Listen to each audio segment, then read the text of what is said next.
I literally could see him from all the way over here. I started hearing it. It was very large, and it was running so fast.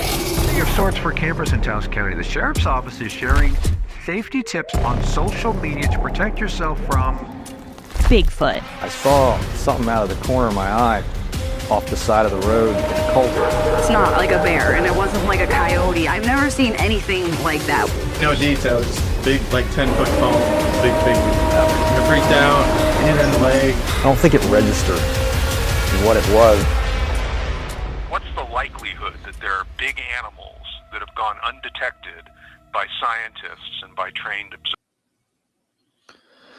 Good evening. Welcome, everybody, to this Wednesday transmission of the Underground Live. I'm your host, Stacy Brown Jr., and tonight's guest, we got a guy from Western New York. His name is Ryan Reading, and he's got a bunch of stuff he's sent me, and we're going to dive into all of that. Really excited for it. I think that's something y'all are going to like. BPD, you and Dean's package went out today. It will be there Tuesday. I was hoping you would stop in so I could tell you that. Anyways, so not much here on the home front for everybody. I will be at the Great Bigfoot Conference in Ocala sometime in June. And I will be there with the Bigfoot mapping or the Bigfoot live stream app. Going to have a demo set up so everybody can see it and be talking about the the app and the whole thing behind it. I really think it's good use for the community. I'm really glad somebody's come along and had the resources and the knowledge to put together something like that, But outside of that, Friday at 8 o'clock, going to be dropping a new episode with Robert from Cabin in the Woods. Interview with him. That's going to run about 45, 50 minutes. And then after that, we will be in the field. We got Jared from the Lowdown podcast, myself, Jason from Papa Squatch Outfitters. We will all be out in the woods live streaming, and it's hosted by Richie B. So after the video Friday night, y'all hang out. We're going to run for like 2 or 3 hours. I'm assuming we're going to have some service issues because of the weather being cloudy and raining, but we're still going to be out there getting it anyways. We're going to try to broadcast as much to y'all as possible. So anyways, that is about that. And I can't think of anything else right now. So we're going to bring Ryan on, and if we got time afterwards, I'll open the lines. But here we go. Mr. Ryan Reading, welcome to the show. How you doing? Doing all right, bud. So you where in Western New York? Are you like the Buffalo region or? So I'm about an hour south of Buffalo, yeah. Okay.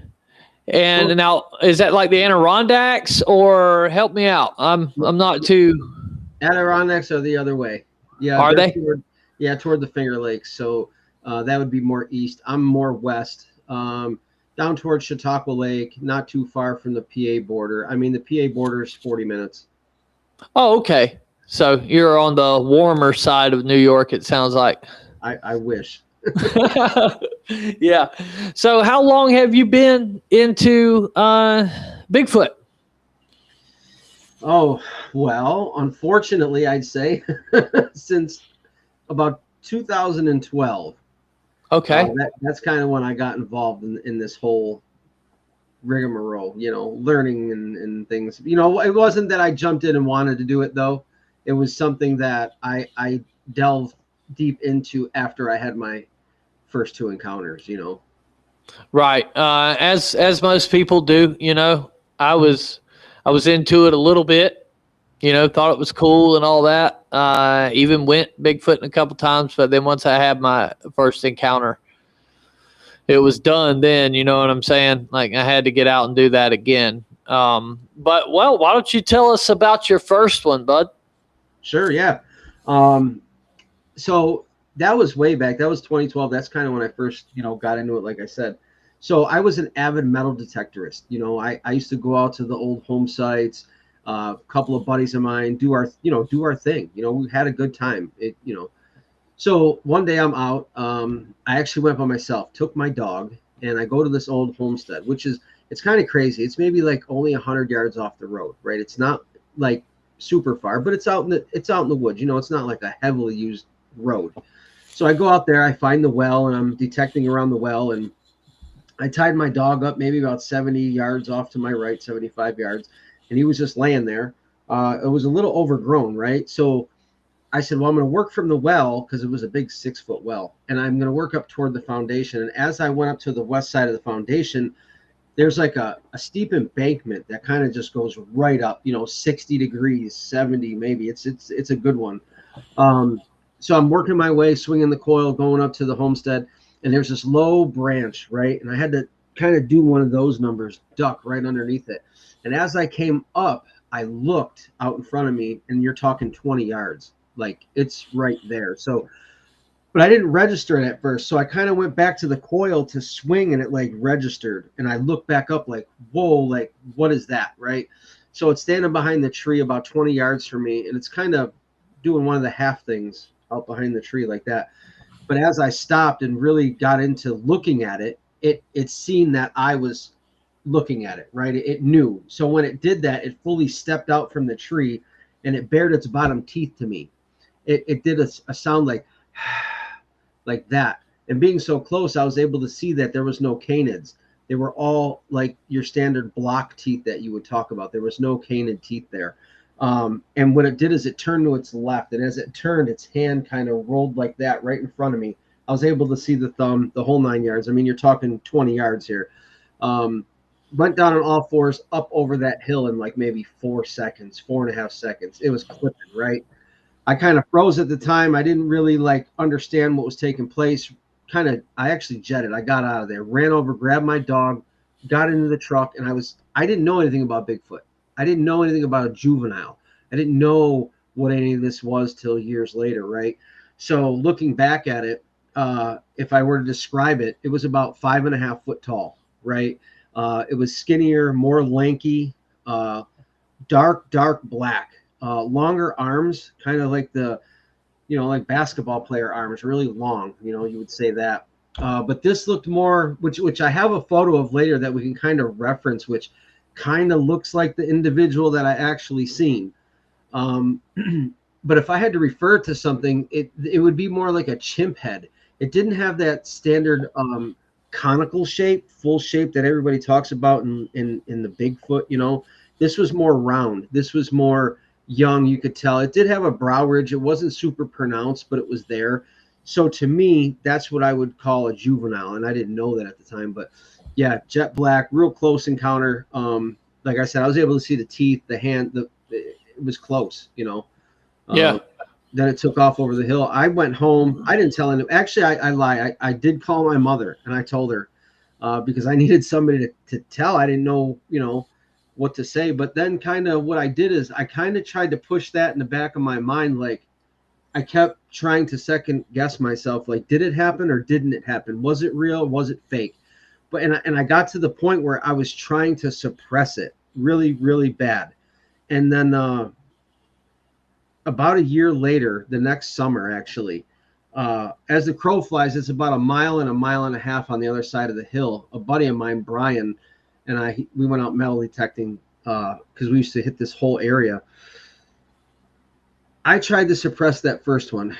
During the second encounter, so I'll tell you how it transpired. So there's an old trail, snowmobile trails. They use power line trails down through the woods. It's like a 4-mile trail. It's about a 50 to 60 yard swath straight through, and then there's timber on both sides. Well, there happened to be some old home structures on both sides. So long story short, after about 4 hours of detecting, we had split. I stayed on the right side over by an apple tree. He went up on the left side, and we kind of just did our own thing in the woods. I was finding some old coins and having a good time, right? So as the sun starts setting, I kind of like just look at the time, and it's around that 7:30-ish time frame, about 8 o'clock, right? So I look out, like I could still see out of the woods. I'm only like 50 yards in the woods, and I could see him start to come out, and he's up on a higher plane where the trail is. So I'm like, all right, he's done. So I'm going to head out of the woods. So I start getting my gear up, getting my stuff together, and I'm walking out of the timber, walking toward him, and I look up at him, and I see him looking up the trail, and he's kind of just in this, I can't really describe the look he had on his face, kind of like he's seeing something that he doesn't know, right? So as I break the woods and get out into the open, I see him, and he's pointing, and he's like, look. Well, I had my headset on for the metal detector, so I pulled it off, and I'm like, what did you say? And he's like, look. And I look up the trail, and it's about 150 to 200 yards from us, but it's in an open area. It's not like I'm looking through the woods, right? So in the middle of the trail is this thing, and now Brian is coming to me, and we're standing shoulder to shoulder, right? And we're looking at this thing. So I kind of do one of these numbers with my hands. I kind of cut my eyes, and I'm looking, and I'm like, what is that, right? And it looks like, if I had to say in a football player stance, kind of like that, low to the ground, but big, really big. Like I thought it might maybe be like a 500-pound bear or 600-pound bear, like a giant, like. But we don't have bear really that big in Western New York here. You might hear a 400-pounder once in a while, but. So that's what registered all of a sudden. But then as we got shoulder to shoulder, it stood up. And when it stood up, I realized what it was, because my first encounter kind of rushed back to me like that. Mm-hmm. And I was like, whoa, and my buddy kind of we gasped together because it was giant. It was, I don't even know how to explain the size of this thing, but we ended up getting some measurements. So you could see the broad shoulder. I could see the brow ridge at 200 yards.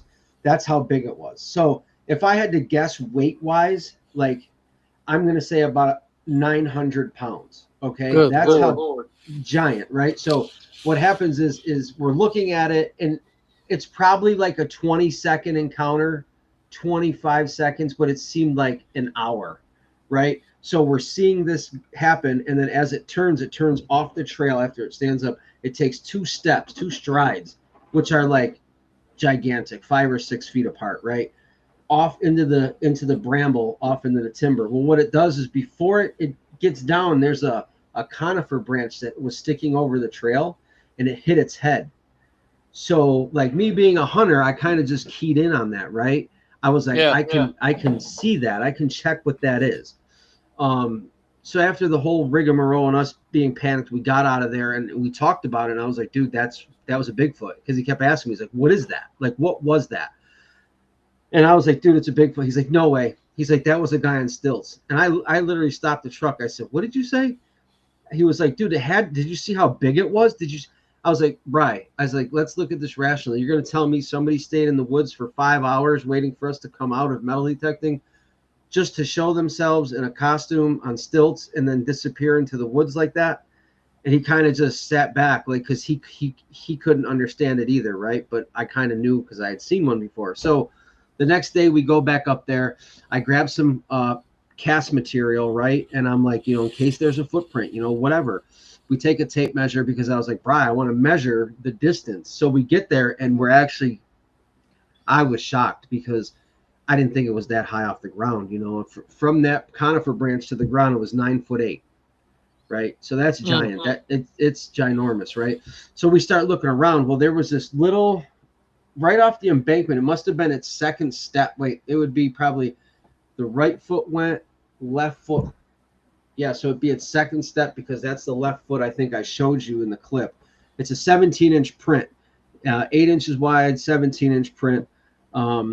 And I ended up casting that, and that's one of the photos that I actually sent you of it. This one right here?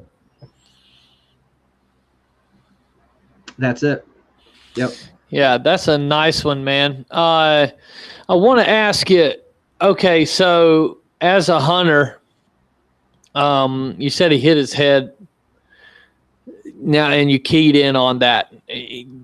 Did you think maybe something is wrong with his eyesight? The fact that he hit his head? I don't think so. I think it was trying to just get into cover, because I think whatever it was doing its own thing, squatting in the middle of the trail like it did probably 1,000 other times. And it didn't realize that we were in the timber, right? So when we broke out of the timber, it might have not seen us until we were standing shoulder to shoulder, because then that's when it stood up. Right. You know, and you could tell it was massive, the chest on it. You could see there was rippling muscle on this one. And like when you can see that at that distance, like it didn't have, like there was no neck to this thing, right? I could see like the conical head to it. I could even see almost where if you would say like the hairline stopped on the face, because then with the way the sun was glinting from behind it, you could see that I'll call it skin, that the skin was like oily. There was like an oily it was shinier here, and you could almost see where the hair started on it. Like I was trying to take it all in and like absorb as much as I could, but I never really thought about the eyesight thing. It could be, but I really think it was just like I'm exposed and I need to go. And it just happened to, just when it went, it hit its head, bam. And it was just something I could key in on because the branch just went like that. Right on. Now, did this Sasquatch have the rounded head like the other one? No, this had more of a conical. Did he? Okay. Yeah, this had more of a, you could tell it was like a giant male. Like you could tell this thing was like, I don't know how to say it, but you could tell it had a masculine tone to it. Like I couldn't see any genitals or anything at that distance, but just the size and the bruteness of like I mean, if I had to guess how wide this thing was, like, I mean, a standard guy, like I'm a stocky guy, right? So I might be 36. This thing probably was pushing above 48 to closer to, I don't know, maybe I could say 60 inches, but then you're talking 5 feet wide, which is, it was just giant. And like, I'm pretty good at sizing things up hunting, you know, like you might be off a little bit, but you've done it so many times. You shoot your bow, you shoot your gun, you dial in, you shoot animals, you use rangefinders. It's something that's repetitive and your brain starts to do that. And after 34 years of that, like, I mean, I'm pretty good at sizing things up. I didn't think it'd be 9'8", but if I had to tell you a width, it was, I'm going to say 52 inches wide, something like that. Yeah. Yeah. That's how I tell people. It's like your washer and dryer next to each other, and then you just pop a head in the center. Yeah. You know, the one I saw, but you know, the one I saw is more like the one you saw first. It was a round head, didn't have this conical head thing. And you said you knew it was a juvenile. So I wonder if that's something that they get after they get older. Although the one I seen was like 7 foot. He wasn't a small one. The one I think was young and it had the conical, the rounder head. I feel like maybe it's not shaped as they're young. Maybe the one you've seen just happened to be young, but maybe it was only like 3 or 4 and it happened to be that tall. We don't know. Right. Yeah. Like, so I feel like the one that I seen, I feel like he was older and he had that, like that. You could just see it. I could see the brow. I could see the conical. I mean, you can see, like, especially when you got the sun at a certain angle, like it was perfect. Oh, yeah. Like, even when he walked off, you could see the sun glinting through his legs, through the stride. Like right then and there, I knew. I was like, Bigfoot. That's what that is. And that's kind of what drove me back into the research, like, and not back into, actually into it. I was like, all right, I'm here with a buddy. He's seen it. I'm not crazy. The first one was real. The second one was real. And I'm the type of guy that I can't just let it lay, man. I wish I could have, you know, but I just went head over heels into the search. Whether it was good or bad, I don't know, but it was good because I got a lot of evidence and I learned a lot of things and I learned that they're real, right? So over the years, I don't know, we've gained so many things. We've tracked these things. We've, you know, I've done a lot, like to the point where my girl was like, what are you doing? Like, you know, it caused like family issues, you know, and I was like, all right, now I got to back off a little bit. I got to just take the family time and come back, and because I just did too much. Yeah, it gets addicting, man. And there's just such a range of emotions when you're out there in the middle of the night, at least for me. And it's like 3 and it's completely dark. And, you know, you're thinking, well, shit, I could be laying in my bed. I could be hanging out with my friends doing something, but I am out here in the middle of the swamp. What am I doing? And then you hear something or something happens and you're like, that's why I'm here. Right. You know, 100%. and people don't get that. People that are not obsessed about it, they just don't understand that. But it's seriously like anything else. Like somebody likes being in a bowling league, you know, or doing anything like that, pool league, anything. It's the same exact thing. You know, you find that same feeling, you know, in the middle of nowhere. So now do you still research that area today? I do, silently in a few other parts. What had happened is after this, I started really getting into finding out what they were, trying to follow tree structures, I did so much work, right? I got into the magnetic field and doing a lot of different studies in the timber, trying to be my own little scientist, you know, habituating. We did so many things, and I learned a lot, right? So, but once they put the wind turbines in, it kind of went scarce for a little while. Like they put them right in their main habitat where we found them living. They tore the timber apart. They put 7 of them up, and it just decimated the area, right? But as of recently, and that was in like 2018 maybe. So you're talking a good 5-6 year hiatus. There was nothing going on. But as of recently, I'm starting to find when I take hikes, I'm seeing trackways, not ways, but I'll see a print, or not. It might not be fully castable because the substrate. I mean, you can't always cast a print, right? So I'll see it, or I'll see certain new tree structures, or I'll see certain things that I'm getting back into it. You know what I mean? I like doing the audio recording, leaving them out for a week at a time. You know, I'm different. Like I really focused on from 2012 to 2017 how they travel and how they move, because I'm a hunter and I know that certain animals go certain places for food, water, whatever it may be. So I started learning what we tracked them across the whole county. Like we were tracking them from Sinclairville, like in the woods, straight up, didn't come out of the woods for like a week.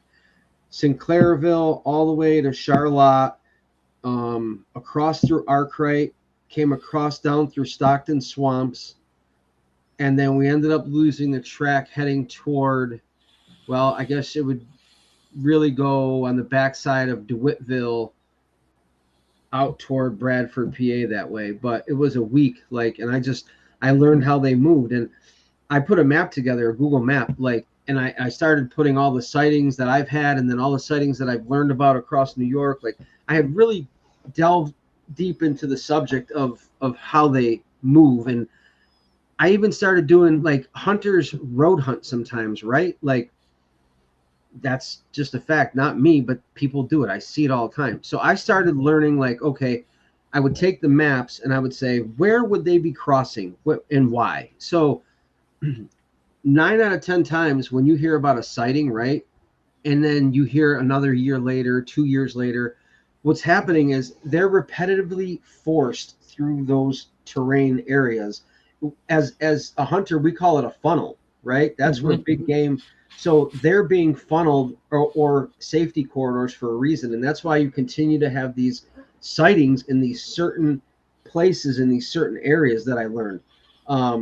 So that's what I would do. I would ride the roads, right? And then like if I would see a pathway or a tree structure or something that caught my eye, I would take a walk in. And then if I seen some tree structures, because everybody wants to relate them to them. So if that's what we're doing, that's what I did, right? And I'm like, right. Okay. So then I would follow the pathways and it might lead to something. Or if it didn't, I would X that area off the map. So when you're doing thousands of acres, it was an easy way to say, okay, stay out of here, stay out of here, stay out of here, but these 3 look good. And then I would try to learn these 3 areas over a long period of time, or I'd put cameras out for, 2 years at a time and get my cell pictures back to me. I've caught a lot on game camera, but I've kind of, how do I say it? I've honed it to where in my county, I know their travel routes are, and I've mapped it like a strict route. So at certain times of the year, I would have cameras in these certain locations ahead of them getting to those locations. Like I would be like, all right, in 2015, they came through here in May and June. So 2016 and 2017, I had my cameras there in May and June. And Right. yeah, I would catch some type of evidence that, we can talk about some of the things later that I've captured. And, I learned a lot. And then, I've learned, we've seen the orbs. We've dealt with so many things, the alien presence, there's just so many things that go along with this that I tell people, like, they're like, isn't it hard for you to talk about this or do this? And I'm like, if I'm not honest with myself, man, like, what am I doing it for? Right. So I'm going to talk about everything that I see. It might not be what they want to hear, but. Well, let me ask you a question about their travel routes. This is something I'm trying to get a beat on, and just constantly changes. I think we have more of an issue down here because there's so much water, right? Like they say these animals or these creatures are traveling the waterways and stuff, but in Florida, fuck, man, you can have 3 different creeks every mile. There's always something. So focus on the timber breaks, right? So yeah, if you're looking, okay, so let's say this, right? So if I want to stay concealed, I have to stay in some type of timber. We call them fingers, right? So when you look at a topographical map, this is what I did. I said, okay, there's been sightings right over here, and there's been sightings right over here. How did they get from there to there? And then I would look at each and every individual block of timber in that 5-mile stretch. And I would look from above and say, okay, well, there's fields all over here. So 90% chance they're going to stay out of those fields and they're going to stick to this timber edge. Is there any fingers here that they're going to move through, thinner strips of timber or timber breaks where they got to go? Like when they cross a road, they're not going to go timber out into a field. Unless it's pitch dark. Normally it's timber to timber. So if there's sections on a road that you're looking, and let's say there's all hay fields on one side and cornfields on another, but then there's a strip of timber, the 90% chance they're going to stick from timber to timber to cross that road section. So that's what I started doing. And then once I started learning, and I was like, okay, well, now the sighting here and sighting here, and then I could put a map together, how they got from A to B, and cameras along the way, and I would catch things or I would see structures, then I knew I was onto something. And then I just started multiplying that to other locations and other things, and it continually kept working. And I was like, okay, so there's like a strategy behind this. So obviously they think in a way, I don't know if it's critically or if it's survival, but they all seem to keep doing the same thing. Right. Well, so how long do you think they're staying in an area? Did you ever get a bead on that? Yep. Okay. So we had a hill. It was 780 acres, and we followed them around that hill. They almost had taken up residency there, but they were in the deepest pocket where they kind of lived, right? Like in that far center away from everybody. Where there was like no road. And then what they would do is over like a 14-day period, they would just make a big loop, almost like deer do. But so like 14 days, they're usually depending in an area. That's kind of what I've grasped. Unless, here's my thing, unless it's like mating season, right? Because this is my theory. Like to have a population, you have to have breeding, right? But 9 out of 10 times when somebody says, oh my God, I seen a Bigfoot crossing the road, it was this big male 8-foot figure, blah, blah, blah, blah, blah. They don't talk about seeing breasts or a female or a juvenile or anything like that. So to me, the females and the juveniles stick to their core areas, and the males are the ones traveling distances to find other females, and that's why you're continually seeing them cross, and get those reports, right? So that's what it broke down to me, and I might have got a little off track there, but that was my It's take all on good. it. Yeah. Now, what are they doing? Are they following deer? Are they following hogs? Are they following what are they on this route? Why are they on this route? You know what I mean? So there's a multitude of reasons, right? Yeah, I know you're just like theorizing or, so it's fine. Like, I love this conversation. So just general questions I had about it. So there's another thought too process that I have for you, but so 90% of the time, I think they're doing their everyday thing, right? And then certain times it's for mating to find other ones. And then normally it could just be for food or doing whatever they're doing. But 90% of the time, they're vegetarians. Like, I've learned that in my area, that's what they were doing. It was almost like they're opportunistic, but I don't feel like they're continually after deer, like in our area. Like, if it came up, I think they take the chance and do it because of even a recording that I have that I think that's what happened.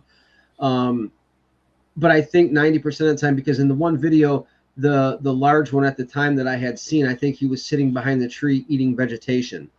And, it's just, I don't think if they were continually eating all the deer that they could sustain a population. Let's just look at it. Let's say there's, 10 per county, right? If those 10 meat eaters are constantly eating deer every day, it's going to dwindle that population between the coyotes and the hunters and everything to the point where it's going to be decimated at some point, right? So, and it's doing completely opposite of that in my area. Like, it's rising. So the DEC is wanting more implementation, take more doe. So I'm on the tip that they're 90% vegetarian, 10% opportunistic type of thing. Like, they'll take it when they have the chance. Yeah, and that makes sense, because when you think about it, I mean, I don't care if you're a Bigfoot or not. Running a deer down can't be easy, and people are like, oh well, hey, they're so big, but try to run down a damn chicken. I'm bigger than a chicken, but try to run that damn thing down, bro. It ain't easy, So they do it as a team, from what I learned. We used to leave recorders out in this one place called the Green Room, right? And it was part of the recording that I shared with you that we could talk about or whatever, but I have this whole 5-minute clip on my SoundCloud, and it was broke down to all these different sounds, like a crow and all this other stuff. Then you could start to hear these screams in the background, almost like it was trying to mimic the crow. And then it was yelling, and then there's this one part where you can hear these branches, these large branches are being snapped. Whack, crack, snap. And I'm listening, and then as time goes on, you hear this thud, and it sounds like a fumble around. And to me, at the time, then you hear like this compression of almost like not a deer snorting, because I know what that sounds like, almost like something was compressing the air out of the deer. Like, you can hear like it was like it jumped out of a tree, and that was the hit, and it's killing the deer, right? And then you hear these screams after that. And then as time goes by, like another maybe a minute, it sounds like an elder comes along, and you hear this like that. And then it almost sounds to me in my ear like it says, go lay down. You hear like, go la da, or go lay down. And then you hear the screams move off, like the juvenile. It was almost like the juvenile was training to kill something and killed the deer, was screaming, yeah, I did it. And then the parent came along, was like, shut the hell up and get out of here. And that's like kind of this whole 5-minute recording. But I did share some with you that you could listen to, and they could go to my SoundCloud, Ryan Reading, and there's a bunch of stuff on there, but there's a whole 5-minute clip of this. Yeah. Well, I wanna play this video first. Okay. Yeah. Now, this is another guy, so I just want this guy to talk about it. He explains it pretty well. But this is another guy's video, his website. He did an examination on your film.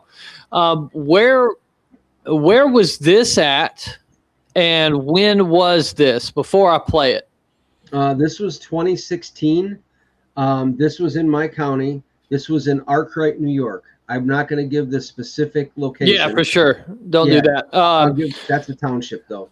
Right on. Now, how far are you from Whitehall? Somebody asked that question. I mean, that's about 4.5 hours to my east. That's okay. So that's a good distance. Yeah, Steve Culls is out that way. You know, he's a little bit farther. Like I said, I'm south of Buffalo, about an hour. I'm near Lilydale, New York, so we're near a spiritual center. Gotcha. Well, let me go ahead and play it. It's about 3 minutes, 57 seconds. I clipped some of the stuff off he had there, but let's just sit back, listen to it, and then we'll talk about it afterwards. All right? Sure thing.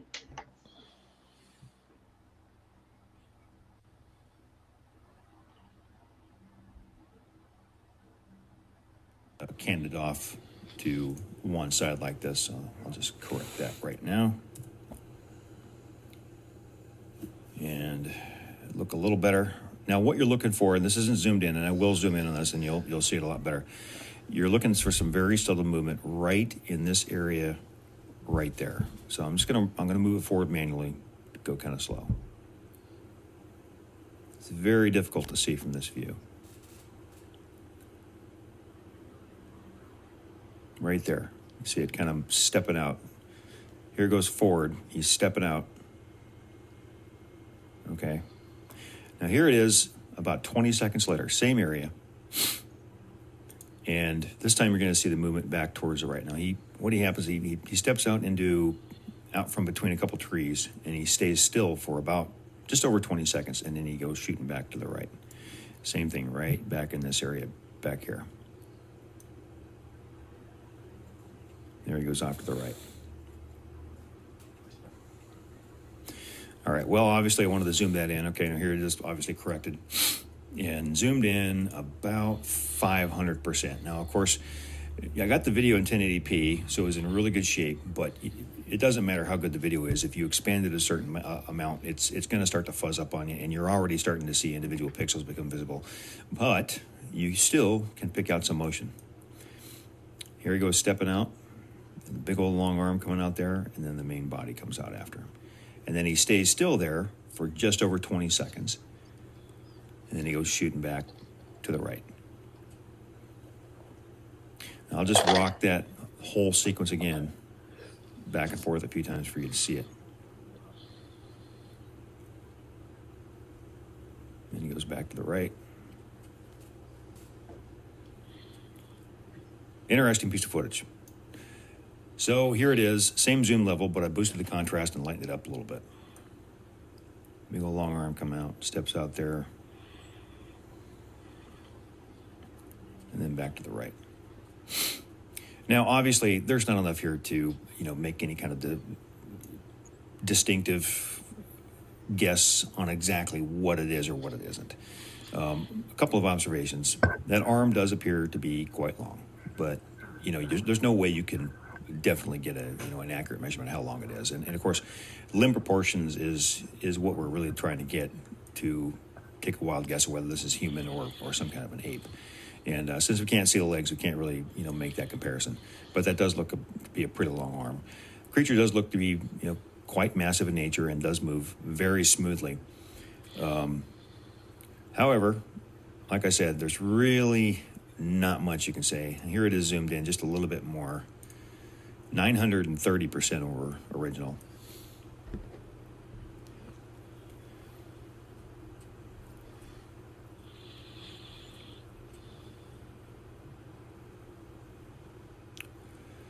So there you go.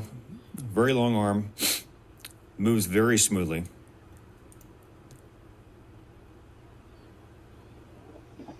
Definitely all one color. Appears to be a light brown or a normal color brown in color. So that that was a game camera, right? No, I was there. So, Oh, you were there. Okay, because my next question is, because I thought it was from a game camera, which was, how did you know to look there with it being so far away? So I'll tell you what happened that day. Usually I never go in the woods alone. I had 2 cameras out there. I was changing cameras. I have a whole 30-minute video of me doing this, right? I actually found the video today. So I'm going up and I'm talking to the camera like, hey, here's the structure, this and that. Look at these breaks. Look at this. Look at that. I said, okay. So I set my camera. I had my Panasonic camera that I videotaped with. I set it down against the tree right here. I get my backpack out. I'm pulling another game cam out, and I go back maybe 10 feet. I'm telling people, hey, I'm going back to change that camera and hang up another one, right? So as I do that, I walk backwards about 10 feet while I leave the camera. That's why you got that funny angle, because it's on a 2-foot pogo, on a 2-foot stick, you know, that you hold and whatever. And it's just leaned against the tree. That's why it's cockeyed, right? Mm-hmm. So I'm over here, and so this is what transpires. I'm changing out the game camera like this. I pull it down. I'm putting up the second one, and as I look out in front of me about 60 yards, I see one, right? So I see what looks to be a female over a hedgerow, and the reason I say female is she had more. I didn't see the breast, but it was more gentle. It was maybe like a 6.5 foot tall, if I had to guess. It wasn't super ginormous, and there was more gentle features, if you want to say that. It didn't look like the giant, manly, robust. Even the brow ridge was not as robust. It was laid back a little bit, right? To me, in my gut feeling, it was like, that's female. So I'm over here yelling to the camera like, hey, I'm seeing one right now, and I'm trying to get this game camera on the tree so I could turn it on to hopefully get a photo of it, right? Get all that done. I'm look up, and it's gone. Like, she must have went up this bramble timber and broke in and went the other way. Unbeknownst to me, the other one was on the hill that my camera was catching. And when I was yelling at the camera, it must have heard me. That's why it stood there for 20 seconds and was looking at me, right? So that's what it was doing. And as I turn in the video to come back to my camera to pick it up, I start walking in his direction.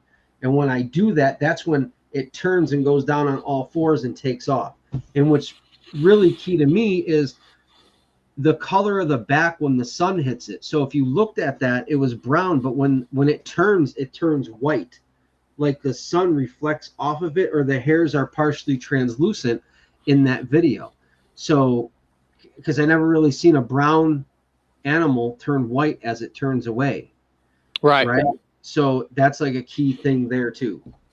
But that's now, do you think maybe something's up with their hair? Like they, I know a polar bear's hair is like translucent and actually will turn different colors depending on, where you put them. I think that's their basis for camouflage. Yes. Right.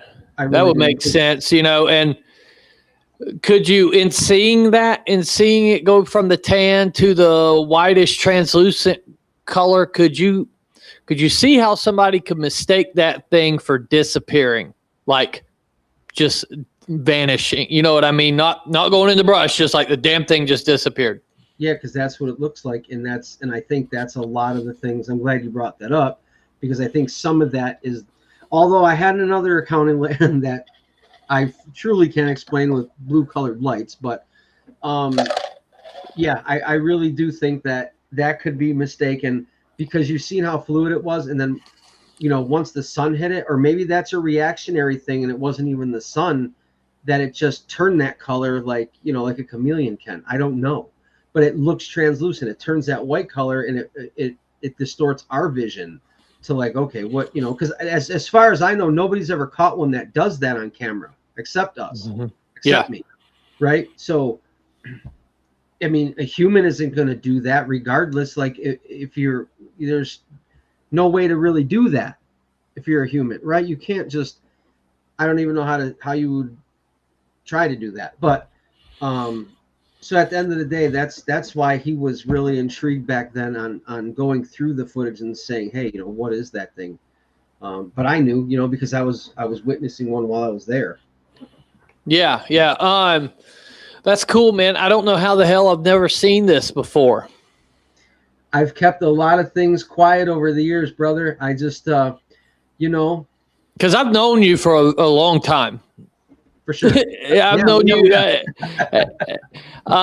it's been years since we spoke. But yeah, I had no idea.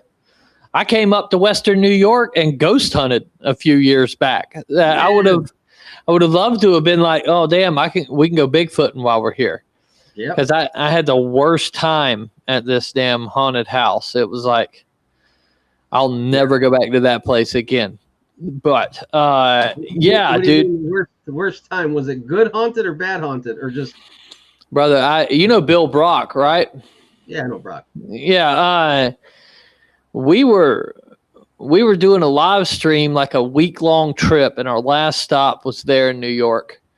And bro, we were there, and I swore to God he said something that was like very bad to me on camera, right? And then I was like, you know what? I'm walking out of here. So I set the camera and I went and cooled off. I wanted to kill him. Like when he said this, I was like, why would you say that to me on camera? You know what I mean? I like wanted to punch him right then. So I just walked away, and then he came out and he's like, what's wrong, man? He came out about 10, 15 minutes later. He's like, what's wrong? I'm like, why would you say that to me? He's like, I didn't say that to you. I'm like, brother, you said that to me, and I had to get away from you. And he's like, we going to play it back right now. And he never said it. That's wild. And then all night long, I'm just hearing something going up and down the stairs, going up and down the stairs. And I'm having these thoughts of like suicide. Ooh. And then I finally, the next morning, like I don't even sleep. I can't sleep. I'm just laying there. And so I finally, around 6 a.m., sun come up. I left the house. I went and sat out on the concrete. And dude, the second I walked out of that house, it was just like, I don't know. It was a complete emotion change. No more negative thoughts. Everything was nice. I was golden. But for like 15 hours there, I was in a bad place. New York has some strange things, and a buddy of mine is actually up in my neighborhood in Wellsville tonight for this week. Chris Reinhardt, some people might know him. Okay, yeah. He's up there on a farm doing some Bigfoot hunting, and they caught all these red orbs, blue orbs, crazy lights in the woods. And like I tell people, Lilydale isn't far from me here in Western New York. It's the spiritual capital of the United States, and there's a lot of weird things that happen in New York. It's you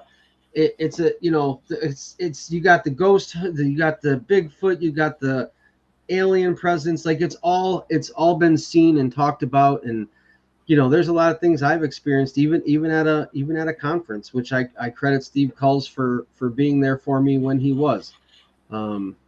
Right. He kind of saved my ass. Let's just say that. Yeah, it's a beautiful place up there. I enjoyed the weather. It was oddly cold for the summertime. To me, it was cold. I was like, gee whiz, people. Yeah.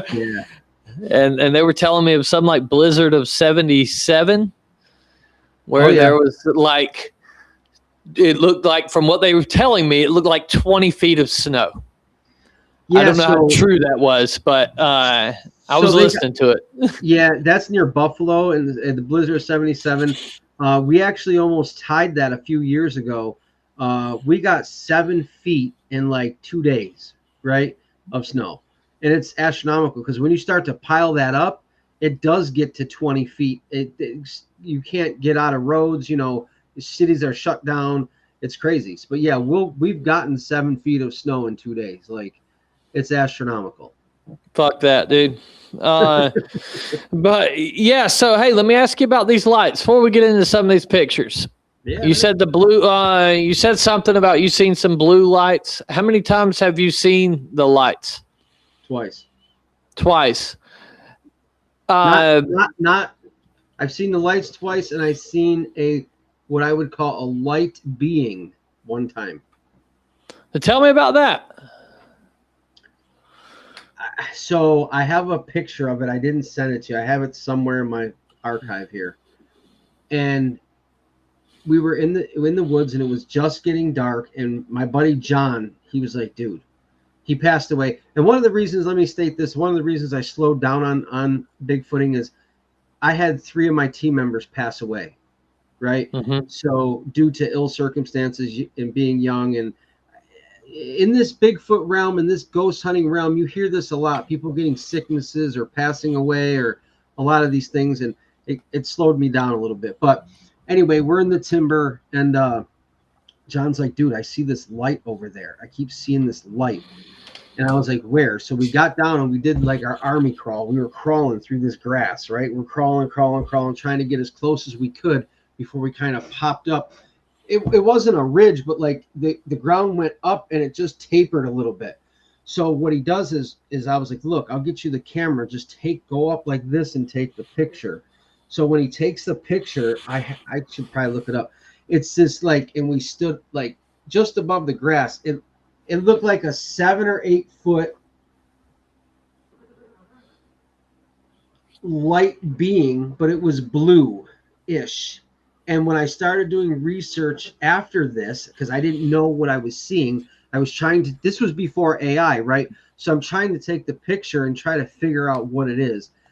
And somebody in a group somewhere somehow said something about blue avians, whatever. Mm-hmm. I don't know if they're alien. I don't know what they are. I was told they're a light being, but we seen this light being. It was blue. I have this picture of it. It looks like a not a bird, kind of like a bird, like a. I don't even know if I have the photo somewhere. I'd love to show it to you, but it's like this. It's this blue color. Well, hold on. You sent me a picture, and I gotta pull it up. While we're on this stuff, was this in the daytime that you had your sighting with this? Just blue? at dusk, just at dusk.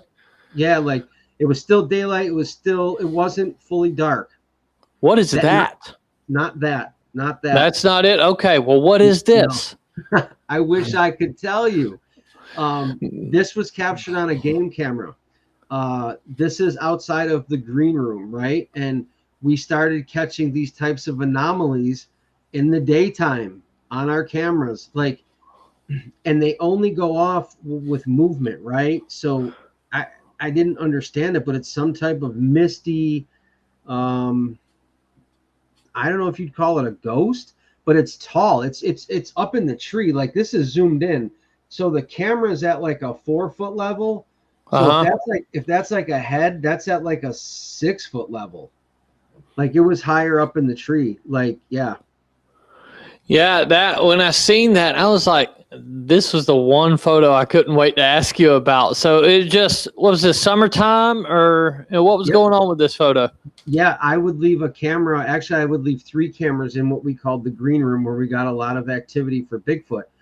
So I would triangulate them. And I don't remember if this was like June or July, but this was the summer. I was trying to remember the month offhand, but it was around the 2016, 2017 when we were having a lot of goings on. And I never, it's like a plasma mist almost. It's not like, and to capture that on camera, it's really interesting. Like I told you, things I capture, I talk about because I'm being truthful, man. Like I don't know some things. I don't know what they are. And I have to say, I don't know what that is. Mm-hmm. Yeah, for sure. One guy said it looks like that thing from Predator. But yeah, dude, when I seen that, I was like, what in the hell is this? So I don't know if you're going to be able to see this or not, but hold on. Let me pull us back up. I did find the picture. Okay. See that blue thing? Yeah. And it looks like a bird alien. Uh-huh. It looks distorted, but yeah, that was at like 60 yards away, and it was in the woods, and you could see how tall it is if you look at like maybe the branches toward the ground, and it looked right at us. You can kind of see the face looks a little whiter, and it's got this blue head, and I tried to ask people, hey, what is that? And like, that's on my phone, and that was a picture that I had saved. And I don't know, like, to tell you the truth. And the one guy said it looks like a blue avian, and I was asking, what that is, and somebody told me it's some type of alien. Yeah, it's supposed to be a species like the reptilians, but they're birds. Once people start going there, I kind of shut down because it's like, how do you know what the hell you're talking about right now? But because some of these people are so like, yeah, they're like absolutists. They've got it figured out. They know they might as well have ate Hardee's with them earlier. I get it. So yeah, I just kind of like, man, I'll believe the alien stuff. So I guess the one question I didn't ask you. Yeah, man. What do you think Bigfoot is? Are you still in the ape camp? Because both of your original sightings sound like, you could think it was a relic hominid or a primate or something. But over the years, since 2012, has your mind went another way because you're seeing the lights, right? Whatever that damn mist thing is we pulled up, that blue light being thing. Do you think Sasquatch is all connected to that as well? There's another encounter that I told very few about before I give you an answer. So I was in my tree stand. I was hunting. I've had about 7 full encounters over these many years, which is a lot, but we tracked them. We learned them. We were going out of our way to find these things, right? So it's a lot. It is. It seems like a lot. But so I was in my tree stand and I heard what I knew was a wood knock up on the ridge. I couldn't tell you if it was 300 yards or whatnot, but then I heard another one down in the valley and I'm like, I know what that is. I didn't know they were in this area. Right. Mm-hmm. So it's getting dusk. It's getting dark. Got the bow. I got my ozonics hanging in a tree, which is an ozone generator, which gets rid of your scent. Right. It's a hunting thing. So I'm sitting there and I look to my left and I see walking. It's not like a deer, but then I start to see the legs. So I'm looking and I'm watching and there's this big oak. And I was like, holy, I realized what it was. It was a squatch. Right. So we're talking about, that's at about 60 yards. And it's coming down, and then it starts to veer down by this old logging trail, and it comes out in front of me. I could have shot it with my bow, right? So I'm watching this thing. It's not very tall. It's maybe 7 foot. I mean, which is big, but it's not like the giant one, So when I say big, I refer to that one. And I'm watching it, and it goes out in front of me, and now it's maybe going away 50 yards, but the road is like 180 that way. It's not very far, but I say road, but it's a dirt road, right? It's in the middle of nowhere and it's heading that way. And it maybe 70 yards out in front of me, it stops, it bends over, it reaches with one arm and there's this log. There's about like that. It picks the log up and with its other arm, it reaches under the log and grabbed something. It was intentionally going to whatever it knew what it was doing. It didn't just go there for, it grabbed whatever it grabbed under that log, turned around, and it started coming back. And as it's coming back at me. So I grabbed my bow, and I grabbed my release, and I put the release on the bow, and I'm like, if shit's going to go down, it's going to go down. I'm going to try to fling one and try to hit it in here, right? So I'm just waiting. And as it's coming and coming, I'm panicking, and people are like, why didn't you have a camera? Well, it's dusk, and I got a bow and I got a Bigfoot coming at me. That's the last thing on my mind. I'm worried about how the hell I'm going to get out of the woods. Right. So this thing is coming at me. And just at the last second, maybe about 30 yards, it breaks back to that same track. It takes the same trackway, perfectly. It gets up behind that oak tree. And as it gets to that oak tree, I'm anticipating the leg to come past the oak tree. Right. It doesn't happen. All I see is this blue flash. It looks like you took a picture with a old Polaroid when it snapped, that blue color, the electric color. That's what I see. Nothing. No Bigfoot. Nothing is walking. Nothing. It's gone. It's just gone. I hear no noise. I hear no snapping. I hear nothing. Now I'm super panicked. I don't even know what I'm doing. It's getting darker, and it's almost to the point where I can't see. I hang up the bow. I fly down I don't even think I touched a rung. just right down the ladder, and I ran to the truck. I grabbed the keys off the tire, started it, and I punched it. I left all my gear in there for 2 days, and I didn't go back and get it because I didn't understand what happened, right? I didn't understand if it disappeared or whatever. But back to your question, yes, what I seen was flesh and blood. What I've seen it do is remarkable. So there's two trains of thought. That there is some type of presence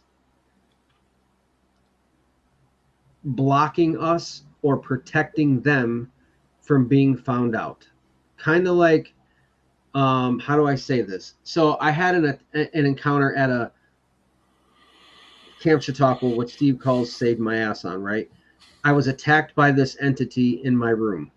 And the next day, I'm not going to get into the details, but it's what you would call a partial possession. And I went to Steve and I said, he was there. I said, I need your help. I want to talk to you. And I told him what happened. He asked if I wanted to pray with him. And then I blacked out. I don't remember anything. And next thing I know, I was going over across Camp Anias's deck down around the building to throw up.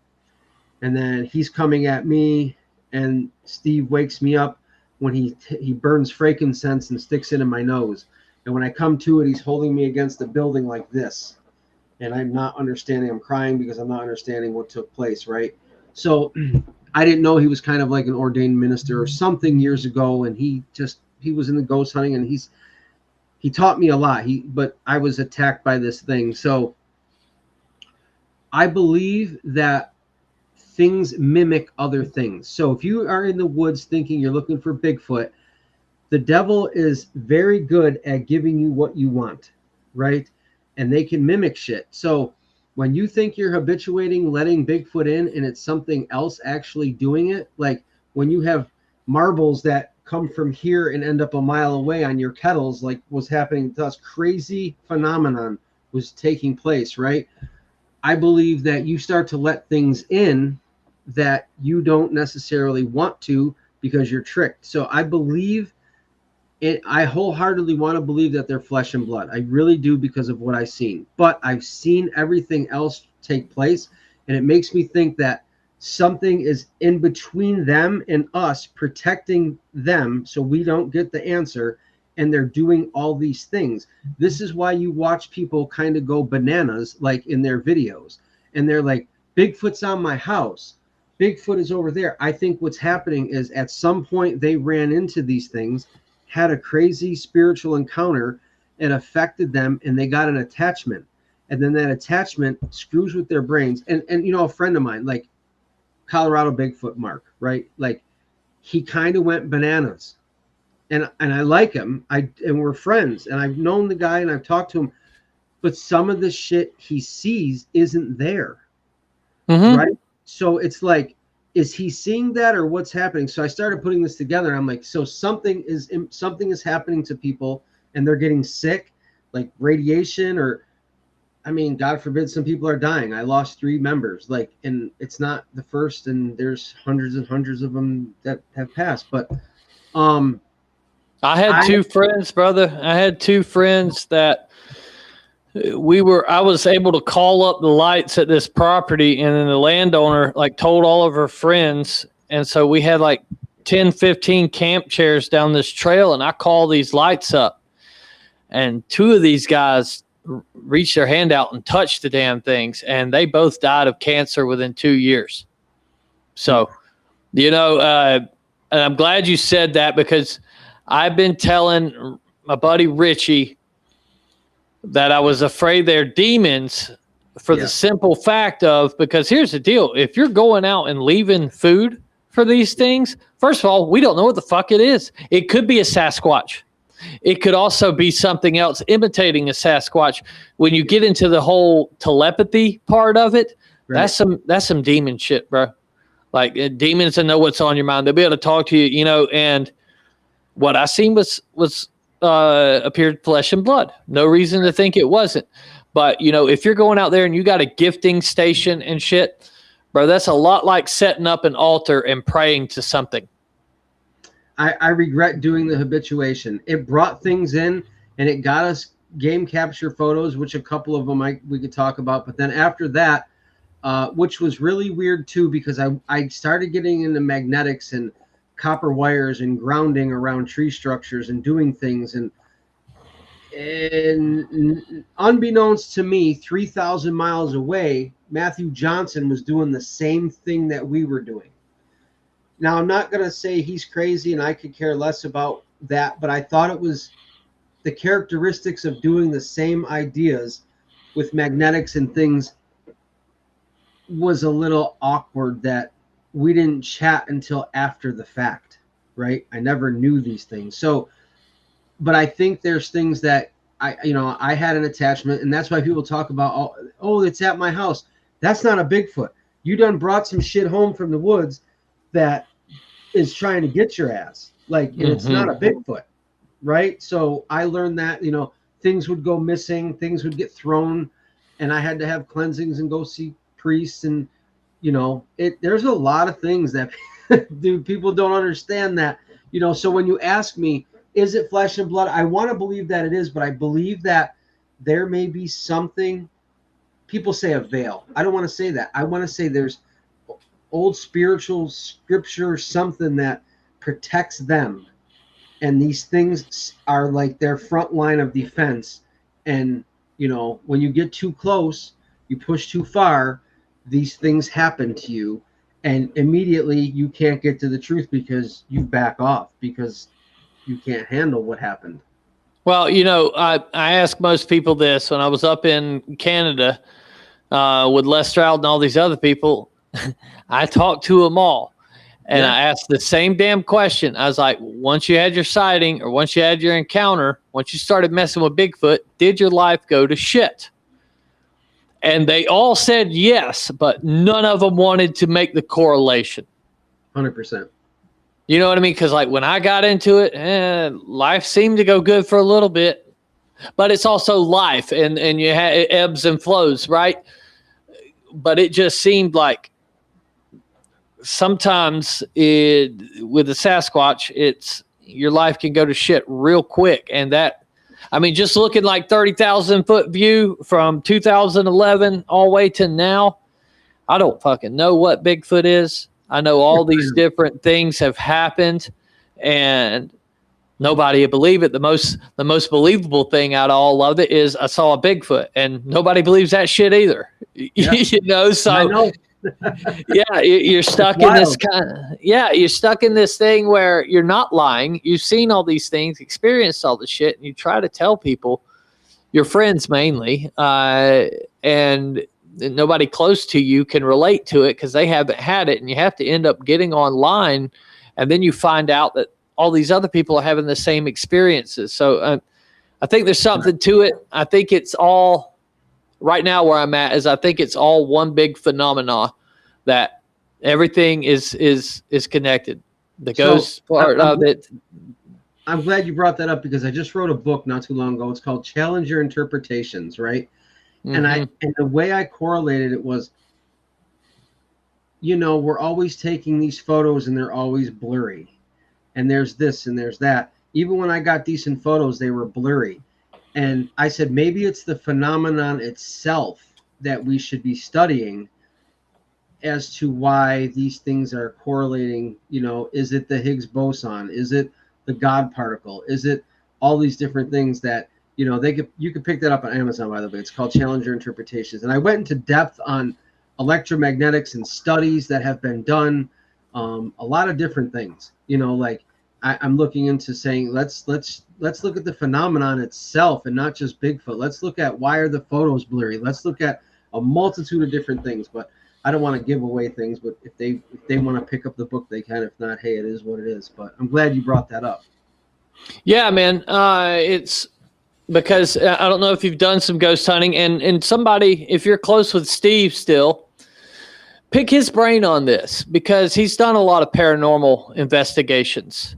Sure. And there are direct correlations in the way we look for Bigfoot and the things we do, the things we experience with paranormal investigations. The main thing being the power just dying in everything you have. And then the shit, once the activity's over with, the power comes back on. Yep. You know, it's the most annoying thing because, like, seriously, we would have at least, I'd say, half a dozen pieces of footage. But the connecting wire to the DVR wasn't working one time. That battery dies. The DVR, it was always something. And I'm a fucking goofball. I'm not the best at being prepared. I'm the guy that showed up late to class and then slept most of the time. But I'm never that wrong. You know what I mean? Like, Right. I can't consecutively fuck this up because every single time I fuck it up, I'm like, all right, we got to be more prepared this time. So you test everything, you go back out for it to only happen again. 100%. I'm with you. Yeah. Because there were some photos I shared with you. I don't know if I shared both of them, but when we started messing with magnetics and coils and copper grounding near structures, we weren't able to get proper pictures, right? So there's one picture of these light phenomena. There's like these spiral lights I sent you. And then I don't know if I sent you my buddy Troy, but his photo too, I was trying to take photos of him, like 20 consecutive photos, and it was blurry.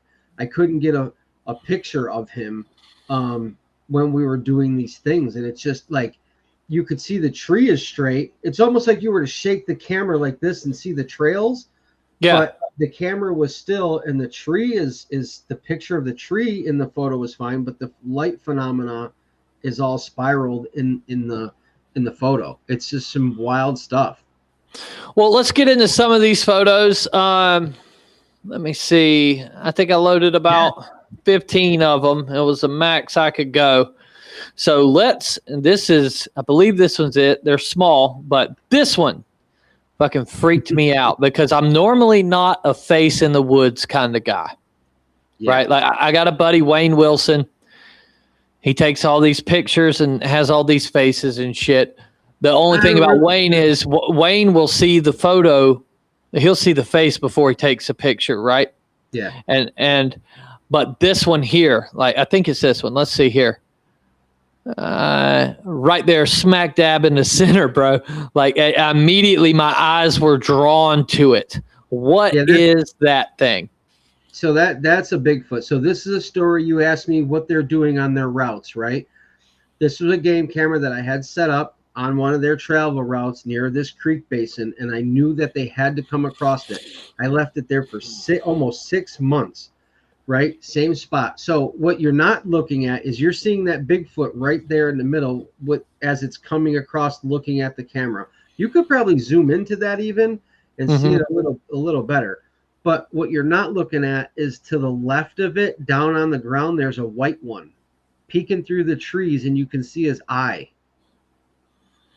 Look to its left by the two big green leaves just above it. There's a head back there. Okay, yeah, I see. I think I see what you're talking about. It's still kind of in the middle of the frame, right? So just like below him and to the left, our left. Yeah, like 2 fingers over. Yeah, can you zoom in at all with that? No, it doesn't allow me to do that, unfortunately. So when you do zoom into that, like I said, there's 2 big green leaves to its left, down in the foreground, in the front there. Just above that, you can see a conical round head. If you zoom in, you can see the eyeball. You can see the nose on it. So what I was believing is, to me, that black one that you're looking at next to the tree looks very old. It looks like a very old creature. And that white one looks like a younger one. Now, to me, immediately, for some reason, I got this, that one is following that old one to go die. Wherever they're going to die or put it or whatever, because I had never seen a white one ever. And then, like, this one just looks so old to me. Like, that black squatch, you can see it's clearly, like, there, right? And on my computer, you can zoom in. Like, if somebody takes a photo of this, they can zoom right in and see detail. Like, this was only maybe 35 yards from the camera. So, yeah. But that's what I had got, was this intuition that, like, why was this younger one with this older one? And it just kind of came to me, like you talk about this mind speak thing. Like, I felt like it was following it to its deathbed, wherever they were going. See, I put a lot of stock into my initial thoughts on something. No matter what it is. If I'm watching a damn football game, what's my initial, or a UFC fight, or you name it, my initial thought is usually right. And I put a lot of stock into that. So, well, that's cool, man. This one, yeah, when I seen this, I was like, damn, dude. Because, and is there a place people can go and look at all this stuff? Because I had never seen it before. So, like I said, I'm kind of private now. I don't really share on YouTube anymore. This is some of my private collection, and from time to time, I just, I come on podcasts like yours, or, a month ago, maybe Bigfoot Society. I kind of share some of my stuff. I'm kind of more private until I get to what I fully, want. But I like to come out and show people, like, hey,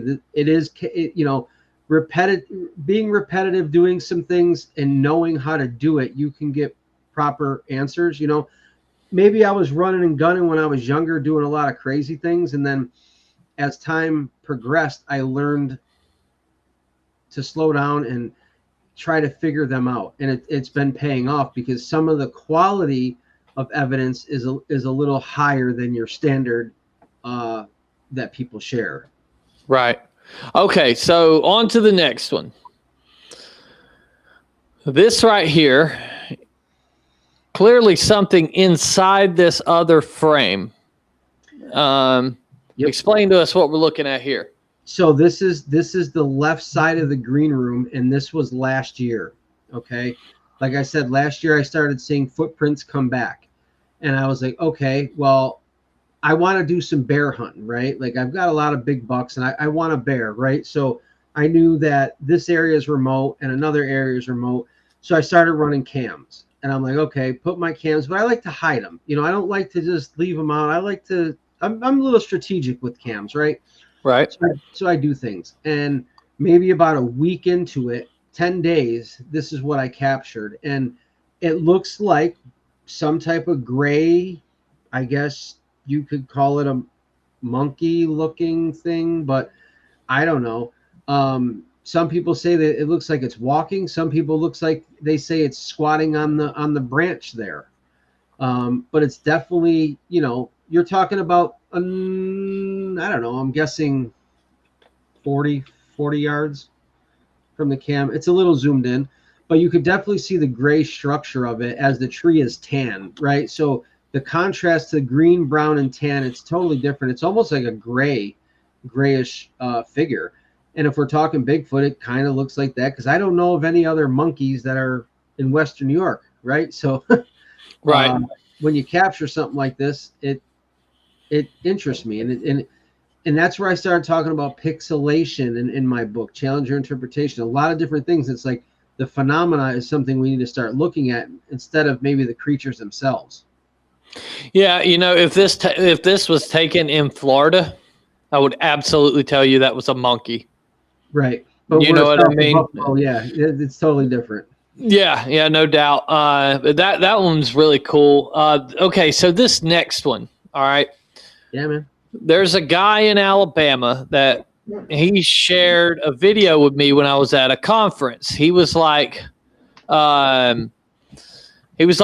so I got this really good video. It's on DVD. I captured back in 2012. You got to come outside to see it. And he was all secretive, and like it got weird because he was like, you got to get in my van. I'm like, fuck, okay. So I get in this guy's van, and he just drives across the parking lot. It was the strangest thing. But he played this DVD of this Bigfoot he filmed, and it was one of the best videos there has been of a Sasquatch in the daytime. And it was sitting in a position much like what I'm about to pull up here. The thing is, the difference is this thing turned its head at him and opened its mouth and continued to eat, and then brought his head back. But when I seen this picture, immediately I thought about this. Yep. So this one right here. Yep. Tell me what we're looking at, because it looks like it has the gugwi, or however people say that. It's like that kind of snouted Bigfoot that looks almost baboonish to a certain degree. Right. So I was with my buddy John Christopher. He's one of the ones that passed away. we were on the back side of what we call the green room. We were coming from another trail system, and we hit the other trail, and we're coming back down. We're about a mile from the vehicles, so we're headed back toward the vehicles, right? On our left side, there's this CRP grass. So it's all timber. We have like a 4-foot trail and then 10-foot tall CRP grass. But as you come down this hill, there's like a bend, right? And at that bend, there's a huge ravine. Right on the corner there, he's seen that. He was like, look. And I can't tell you if it was 60, 70, 80 yards, but it was in that rough thing. And he whips up the camera and he takes the picture. And he gets this picture, right? As he does that, it continues. I don't know if it was sitting there. I don't know what it was doing, but you could see it. Then it moved to the left, and what we were guessing is we tried to run down there. It ran over that big embankment down the ravine and up the other side where we couldn't see it or get any other things. But I was glad that that's why it's a little blurry, because we were moving. So as we were coming down a trail, he tried to stop like this. He got the photo, but it's okay with it's not okay. But it's still part of the arsenal. Like I said, we're trying to build better evidence, right? So this was in 2017. Well, that one's cool. And as here, I'm gonna click on this one. This one I didn't know what was going on, so I was hoping you could explain. Was this just to show a structure, or is there something in this photo? No, that's just to show a structure. We would start to find these. I call this a trident, right? We would start to find these. And I don't look for your normal standard little tree structures. I would find them, but I started looking for the larger ones, like the things that people kind of couldn't do, like, balance things, put things way up, and a person really can't do this. It's awkward. And then we started looking for trees that when people say, oh my God, there's a tree structure. One of the key features that I look for to even consider it being a key tree structure to me is it better have sticks or logs that are from a different tree. Like if it's the same tree that fell down, it's the same thing. I don't even consider it. But like if I got a pine and then all of a sudden I got birch and everything else lined up around this pine, it's telling me something put it there, something brought it there. So then you start to look, okay, it's potentially different. So yeah, this was just a tree structure that like I start looking for different things like this, because this was something you don't see a lot. Most people see standard tree structures, where we started seeing them differently like this. Right. That's a big one, man. How tall is that? Because it looks to be about 10 feet. About 10. Is it? Okay. Yeah. Yeah, that was a really good one, man. That's what I thought, but I didn't know if there was something in there I didn't look at. No. And then it comes to this one. This one is strange, man. I know. I wish you could have shared them all. There was 25 plus, but what is this, dude? Well, I know you're going to tell me. Yeah, but I mean, good question, but it's definitely not bear, right? So this is something that we had. Again, they say you can't capture on game camera, right? I beg to differ. I've done it multiple times, and they in science say, hey, it's got to be repetitive. Well, I've repeated this process numerous times, right? And I've been trying to teach people it like on the low, but it is what it is, because I kind of have a system on how to do it. And it's taken me a long time. So when you start to capture things like this, it raises the bar, right? My guy, like, that doesn't look like a boar. That doesn't look like a deer or a bear hair. It's totally different, right? And this, as I did have a lock of this hair. I don't know if I did share a picture with you. It's in a bag. It got caught on a branch, and I ended up saving part of it. In the picture, it doesn't look dark, but it's actually more of a black color. Right.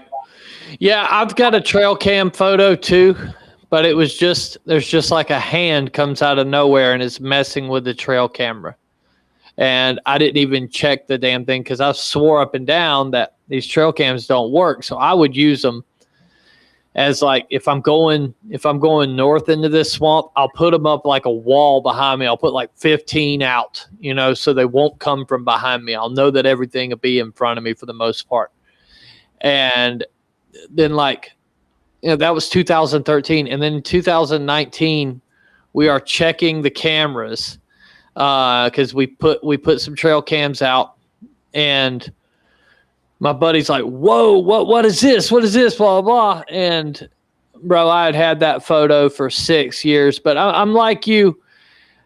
I don't, there's things I got that I don't know that I'm ready to share, because when we put the footage out, even though we let somebody else do the recreation and all that jive, and we didn't put it out immediately, we waited months.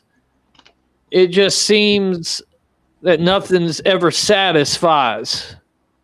You know what I'm saying? Like, you always are getting called.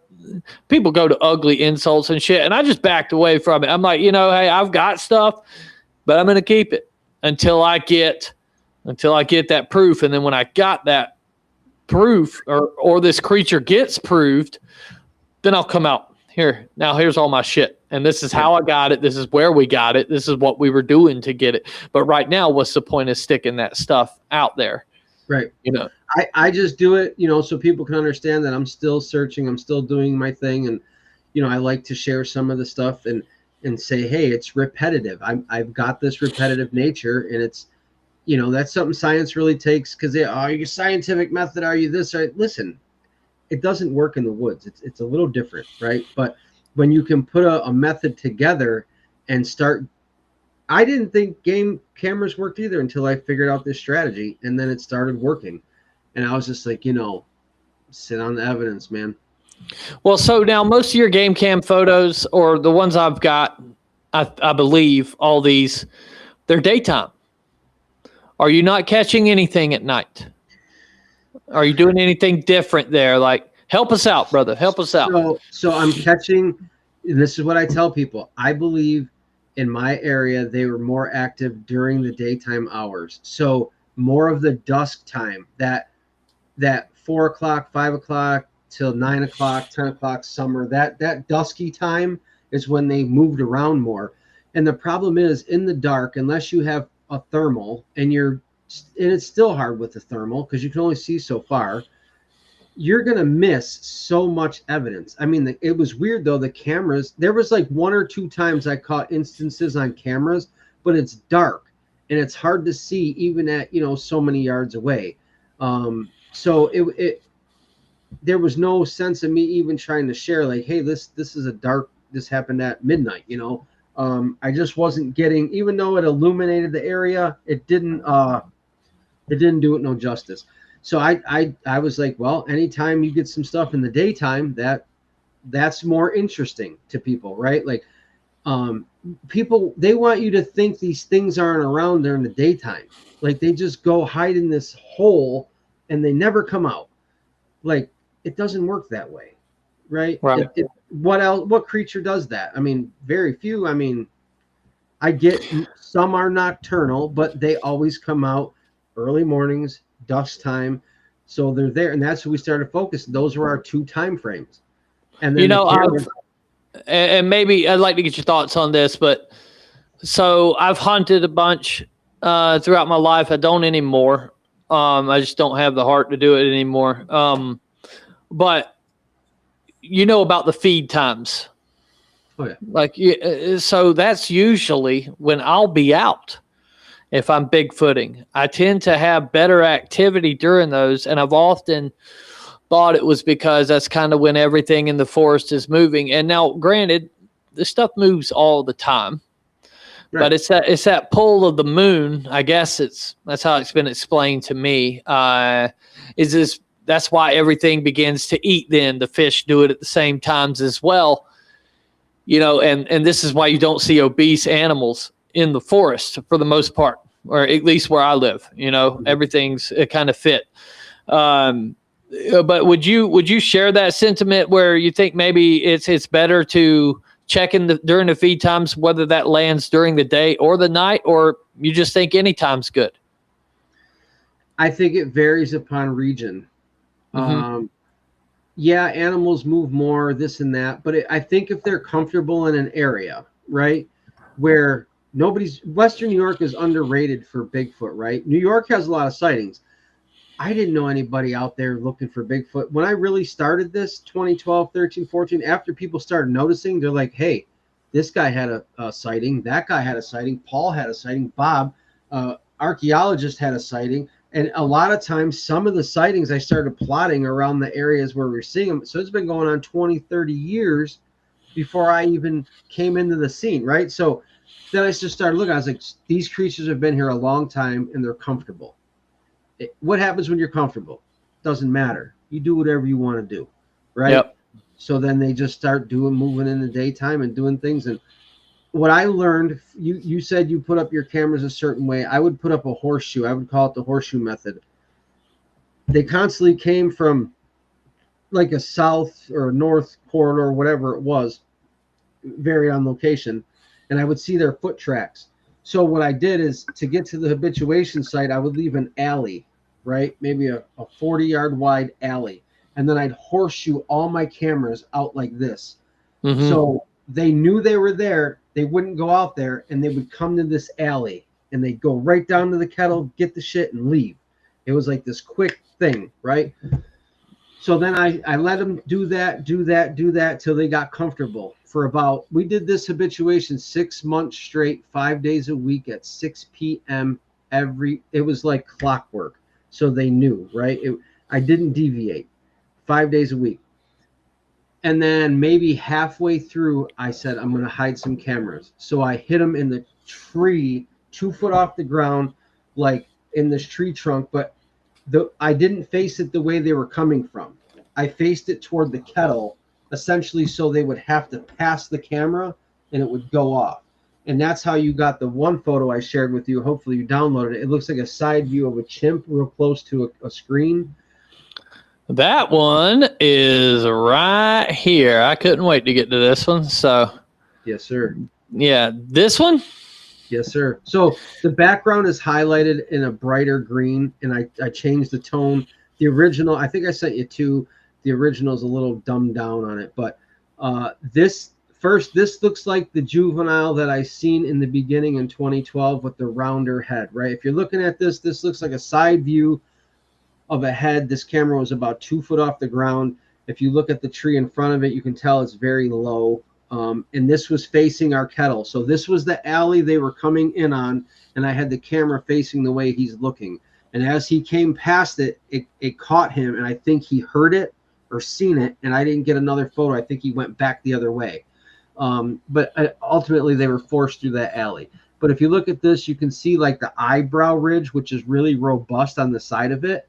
And then it's got this rounder head, which the hair hangs down off of. And you can see what looks like to be a chimp cheek, like on the side there hanging down. It looks like a cheek. Yeah, it's definitely a neat one. Now, have you ever had your game cams torn off the trees, messed with, anything like that? I've had them torn off. But I'm going to attribute it to bears. I've never had it. I can't say that I've had a Sasquatch tear it off. Right. I'll attribute it to bears, but I'm not going to step out of character and say, yeah, I have because of a Bigfoot. I just. Right. Yeah. Cool, man. All right. So we're going to go to, I think I already pulled this one up. Maybe I didn't. Is this one here just another structure? What is this? What's going on here? So if you take a look, I sent you 2 of these. I sent you a zoomed in one, and I sent you this one. They should be right next to each other. Okay. Yeah. Okay. So if you look at this, there's a log that's laying down with some moss on it, right? You see it right there? Yep. If you go to the end of the moss, there's a face right there with a red pointy nose. It's a round head. And that's it right there, ain't it? Yes, sir.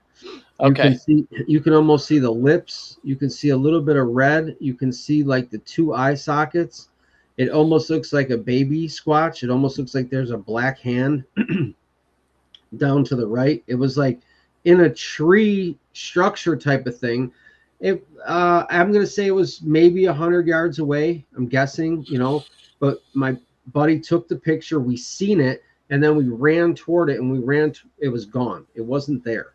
Like, so we didn't. And that was like, these things happened all the time. Like, again, there was one in a tree, like way up in the tree. Hopefully you. Oh yeah. Those two. Let's see here. It'll be, and this is in the same area, I take it? This is the same 780 acres that we. Okay. Yeah. So we were on a huge ravine top. And again, it's almost at the maximum capacity to zoom in on a Canon camera, right? So if that's like 100 yards, that's kind of what I can't tell you I didn't pace it off, right? So we seen this black thing in the tree, and then my buddy takes the picture, right? And I'm like, what is that? I think I sent you a zoomed in one, or did I? Yeah, I'm pulling it up now. Yeah. You can almost clearly see the face, the arm around the tree. Now, if you go back to the last photo, you can see how high it is in the tree. And I'm going to guess at least 20. Oh, yeah, for sure. It looks like we're looking downhill. You are correct. We are okay. we are up the ridge, and it's down in the valley. Okay. And as we ran down the hill to try to get to it, it jumped to the back right corner of it, and it crashed. As it went away, you could hear the crashing. Now, to me, that's not a bear.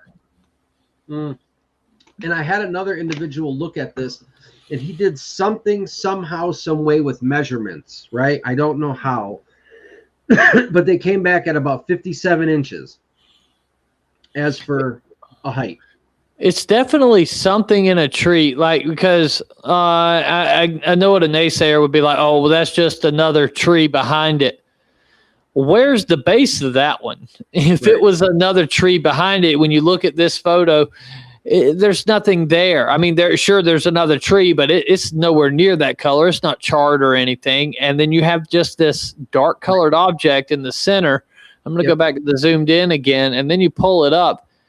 You can almost see it on a branch. It's like sitting on the branch almost.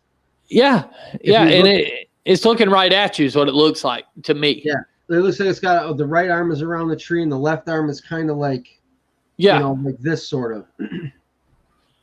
Yeah, because you see it. You see the hand on the other side of the tree as well. Right. So it's not like I said. I'm only trying to share better types of evidence, not like. And then, like, if it was a tree, did it just stop right there? Then there's no leaves on that tree. It just stopped. Right. It doesn't go any higher, right? So, I'm just trying to, say what the naysayer would say. Well, of course, and you always got to look at your stuff like that. But you do a good job of it. You're not sitting here trying to sell a bill of goods. It feels like you're just telling me what you honestly believe. Okay, so this photo here. Yes, sir. What's going on in this one? All right. So this was captured. I have this on video, right? We were coming out of an area called Rolling Hills. And we used to sit in this creek basin and get rock clacks back and forth, right? Well, this one day we were down there. We were casting a print.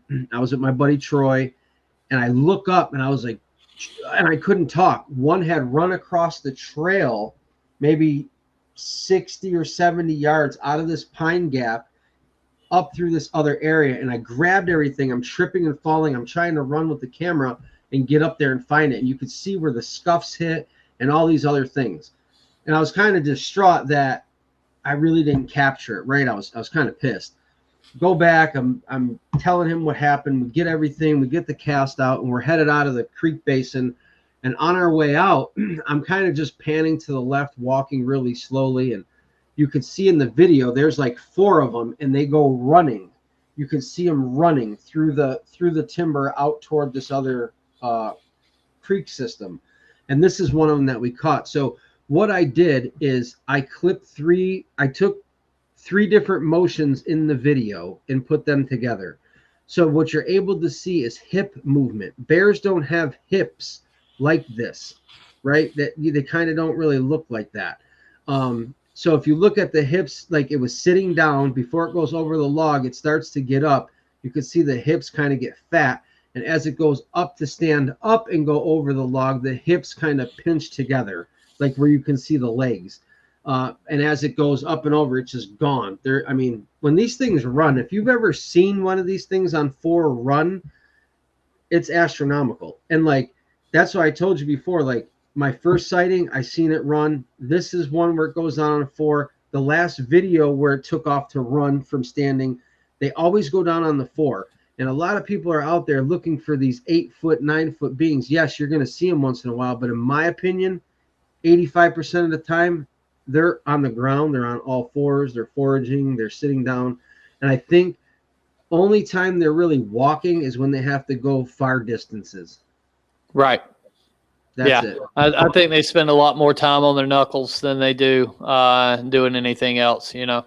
Well, hey, we've got a few hundred people more watching now than we did earlier. So I'm going to play that video from the start again, okay? Sure. And then I got another picture I want to discuss with you, and then we'll just cut the shit for a little bit. So here's this for all the new viewers. And canned it off to one side like this, so I'll just correct that right now and look a little better. Now what you're looking for, and this isn't zoomed in, and I will zoom in on this and you'll see it a lot better. You're looking for some very subtle movement right in this area right there. So I'm gonna move it forward manually, go kind of slow. It's very difficult to see from this view. Right there. You see it kind of stepping out.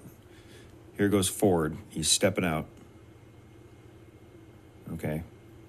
Now here it is about 20 seconds later. Same area. And this time you're going to see the movement back towards the right. Now what happens, he steps out from between a couple trees, and he stays still for about just over 20 seconds, and then he goes shooting back to the right.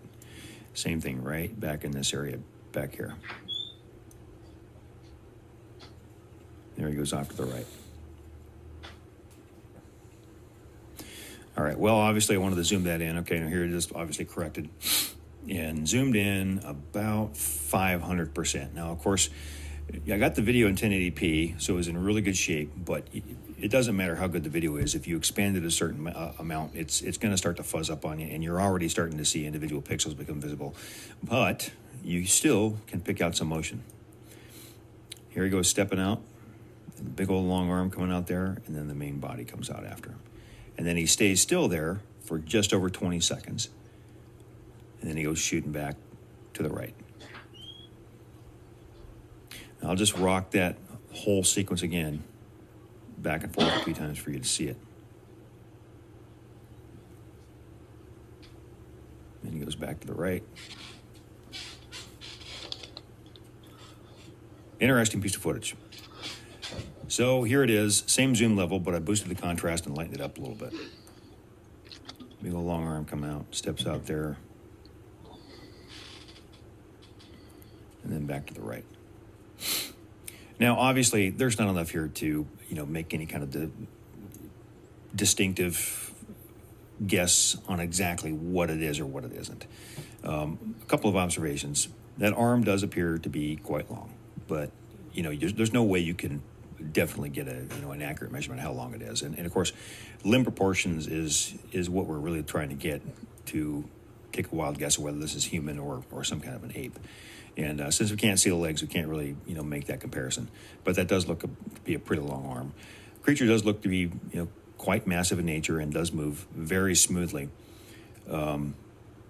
However, like I said, there's really not much you can say. Here it is zoomed in just a little bit more. 930% over original.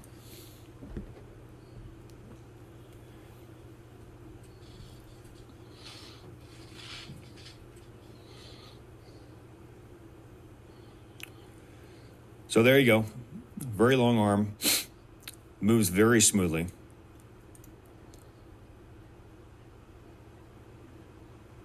Definitely all. Yeah, bro, that video is wild, dude. I don't know why I never had seen it before, but I'm glad that you shared it with us here tonight.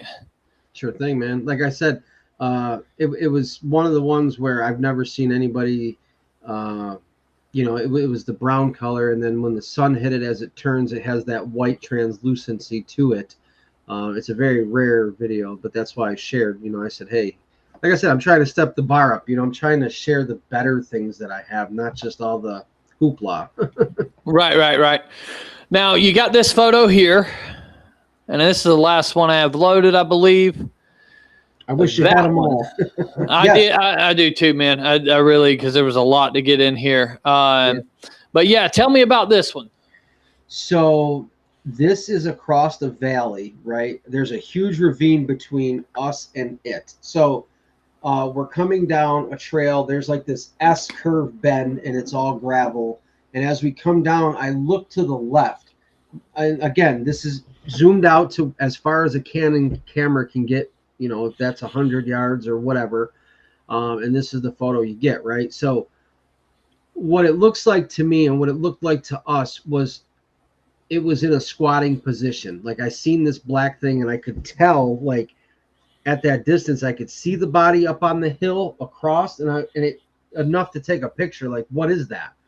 So once I got it, and as we all started talking, being like frantic, that's when we seen it move away. What's odd about this one is it looks like it's eating, and it looks like it's got a weird light color face or some type, unless it's distortion from distance, I don't know. But it looked like it had two branches in its mouth in this photo, like it was chewing or eating, right? And if I had to guess, based on the tree height, I'm going to guess in that squatting position, it's maybe 4 foot tall, maybe a little taller based on the trees, maybe 4.5. Right. So if it stands up, like you can almost see the leg bend. And if you look really close, like it almost looks like you could see genitalia, but I don't know what that is, and I can't say that for sure, right? I seen that. I noticed that too, and I was like, "Oh, you're a fucking pervert, dude! Stop." I'm glad you brought it up. I mean, and I'm just being honest. It looks like the knee is bent. You can see how it's in that position, and like I said, it you can see the top hair looks shiny even. Like the hair here kind of looks, I don't know, it looks like it's got a flat top conical, or I don't know. It's a different one than what we were normally encountering or seeing. But when you see them move off and see things, you take the pictures and you get a little blur because you're moving, and it's hard to keep a camera still. Let's just face the facts. But like I said, that's why I wrote the new book, Challenge Your Interpretations. And I put that on Amazon because it's more of us looking at the phenomenon instead of the actual subjects themselves. But yeah, that's kind of what was going on in this photo. And people say, they're blurry or this and that, but to me, they're pretty damn good. They're to the point where, it's not just this, how do I say, maybe it's the best unknown evidence, right? Right. Well, it's not hard to see what you're saying in these photos. Obviously, we always wish it could be better. You know what I'm saying? And I know you say the same shit. But let me ask you, what is your scariest encounter with a Bigfoot? When you've been out Bigfooting, and it doesn't have to be a Bigfoot. You could have got abducted by aliens while you were out Bigfooting. You know what I'm saying? But like, what is your most terrifying, if you have one, experience for these creatures? I have two, and Bigfoot's not so much, but I have two encounters. One was at the Chautauqua conference when, so I'll tell you the quick story. I was sleeping, and I woke up around 2 a.m. and I smelled the smell of gas, and I was supposed to speak the next day at the conference, whatever. And I went out to the heater, October like 30th. It's cold and rainy. I was like, man, if I'm still on gas, I'm turning this off. Like, I don't know what's going on. I don't know if there's a leak. Then I go back to my bedroom and I open the window. I was like, well, at least there's fresh air coming in.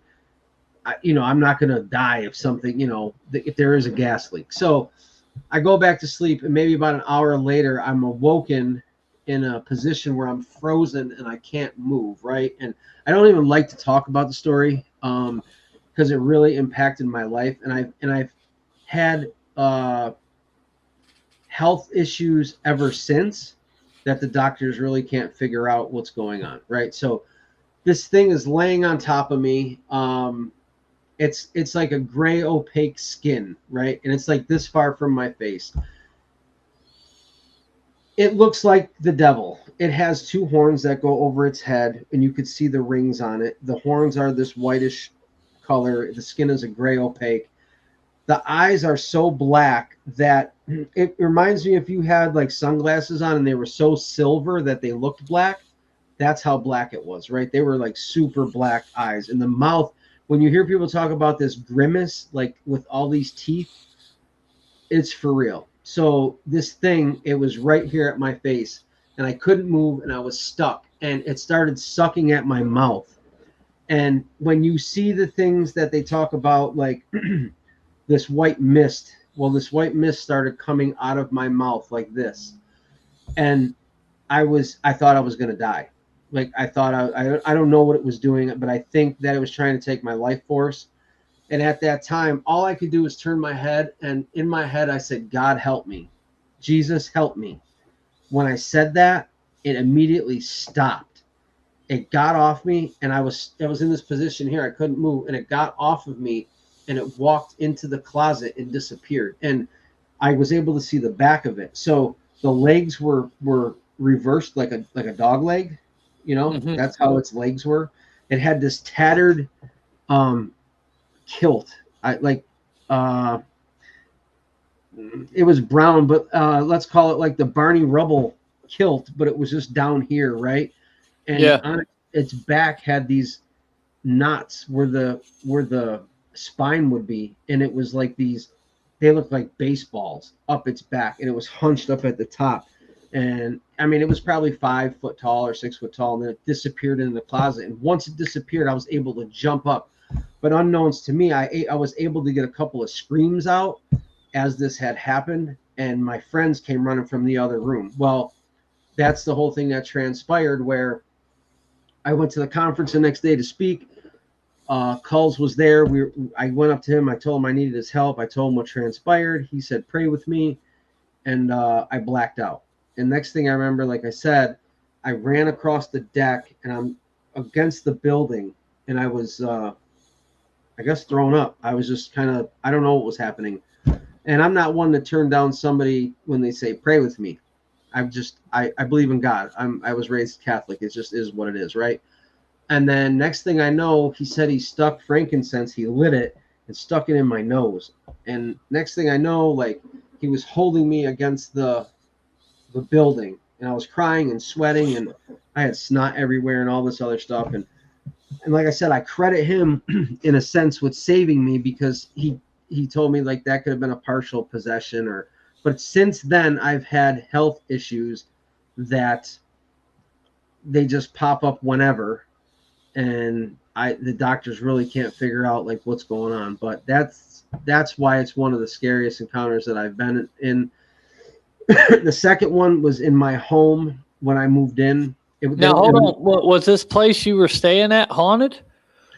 Okay, so Chautauqua, the thing is, the year before, somebody stayed in our same cabin 9. And I can't remember the guy's name, and he's prominent in the Bigfoot world. And he said that they were there, and they had handprints all over the windows in the morning when they woke up in the cabin. Like there was all these handprints that they recorded on the glass in the same cabin. I believe it was cabin 9, right behind the main office.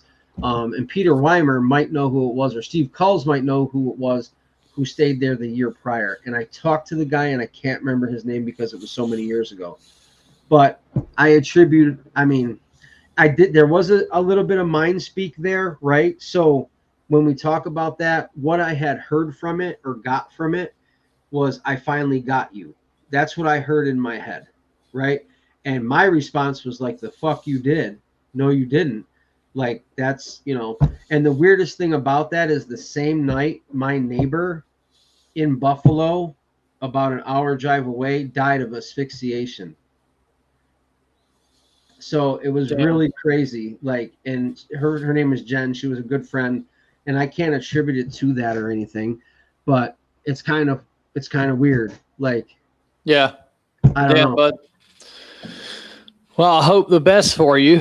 on that You ain't end. lying, man. I hope they could figure it out. And the second one has to do with aliens. So that is something that I've dealt with since I was a child. When I was a child, I used to have I was one of the ones with the clothes in the closet that used to move and I could see the things in the closet, right? And I always tell my mom, and she's like, fucking crazy, excuse my French, right? And it wasn't. I was telling the truth. And then she started experiencing things later on. But when I moved into my home here, we were doing some renovation. And my mom had lived with me. We're talking, I don't know, 15 years ago or whatever. So I was on the air mattress in the living room because all the bedrooms were being renovated, you know, whatever. And I'm laying there and I had this black stand out in front of the dining room. And it was weird because I woke up and I sat straight up. Like nobody really ever does that. You know, you wake up, you roll to your side, whatever. I just kind of just sat straight up, like whoosh, right on the air mattress. And I was like looking forward and I'm like, what is happening? And these two beings, well, I'm going to call them aliens. They were about 3.5 feet tall. They were green. They had these black eyes. They were kind of long and skinny, but a little pudgy. They were the color of like the Nickelodeon slime, right? So right then my fight or flight mechanism kicked in. It was either we're going to fight or I got to run out the door, right? I chose to fight. Well, when I went to get up, I couldn't get up off the air mattress like that. So I had to kind of like turn, and I was going to try to turn and pop up off the air mattress. Well, when I got in that position to turn, I was like frozen, and I ended up being on my knees and my elbows on the air mattress like this, and I'm stuck. Next thing I know is I can't move. Like I'm not able to move, but my head is in this position, and to my right side here, I see the one come alongside me, and the one is standing over here. Now, I hear them talk, which you would call telepathy or whatever that speak is, whatever. The one on the left says, I told you we should have killed him, right? The one on the right says, we're not here to do that. He wouldn't like that. So whoever he's referring to, I don't know. But then this one on the right side takes his finger, because I see his hand down here when my head is stuck, and he touches my back, right in the middle of my spine. He touches it, and I'm out. Like, the next thing I remember, I wake up, and I'm in the same fetal position the next morning, and I, like, bugged out. I, like, had a panic attack. I jumped out of bed, and I was like, dude, I was dreaming. Like, that was wild. And then I looked down, and my socks were all muddy. And, like, so at some point, I was outside, and my socks were all muddy, and I don't even know what transpired or the whole situation, but those are the two freakiest, craziest things that have ever happened to me. And I feel like once you have an experience, whether it's alien, paranormal, phenomena, Bigfoot, you're kind of looped into that. And it's almost like you become this beacon in a dark area and they seek you out.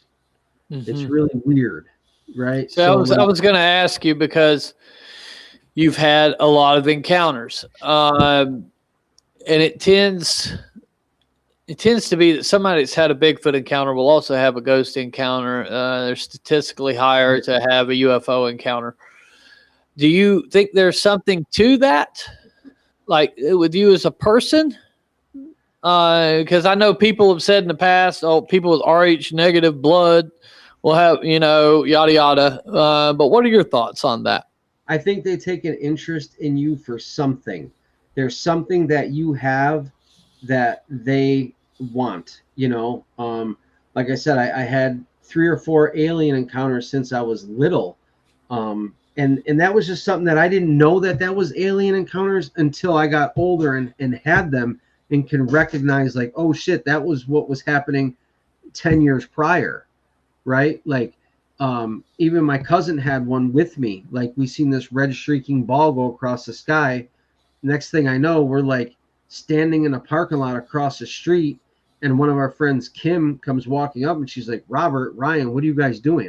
And we're just standing there in the parking lot. We kind of came to it, and we're like, what the hell? Like, what happened? So I think I may have been abducted multiple times. I don't have proof of that. I have a lot of things that I could speculate on and say, but you know, I think, like I said, once you're attached or once they mark you or once whatever it is, I think you're in that phenomenon loop, or there's something like some type of energy that you either give off or have that they want. Right. Yeah, because I've had a ton of shit happen to me. Right. And so now at the same time, I go looking for it. Right. A lot of the times I'm going to a haunted house or doing something to put myself in that situation. Right. So I often, would think maybe it's that, but I've also been to places with other people like my buddy Paul, and I think something's happened maybe twice. But if I go with my friend David, something will happen every single time. And can I tell? Okay, and I'm glad you said that. And so I want you to do something for me. Yeah. So that's what was happening with two of my friends, John and Brian. Mm-hmm. If I went with like somebody else, I noticed things wouldn't happen. Troy or Dan or this or that. I went with John, shit would happen. I would go with Brian, shit would happen. Right. Here's my thought. They both passed away. Since they are closer, maybe their time was expiring and they're closer and that veil is thinner for them. Maybe God knows that they are passing, right? Mm-hmm. That they are able to attract these things. And that's why it happens every single time. Because you start to tell people this, like, dude, we would go out and this crazy shit would happen. And they're like, are you nuts? Like, this happens to you all the time. And then once they start experiencing it, but then me too, I would stop. I wasn't going on like on my own. I wasn't getting stuff. But when I was with those two, clockwork. And I'm just like, I started putting it together. So maybe tell him, hey, like, be careful or get something checked or don't do some stupid stuff. Like, because sometimes I think that they're attracted to that person for a real reason.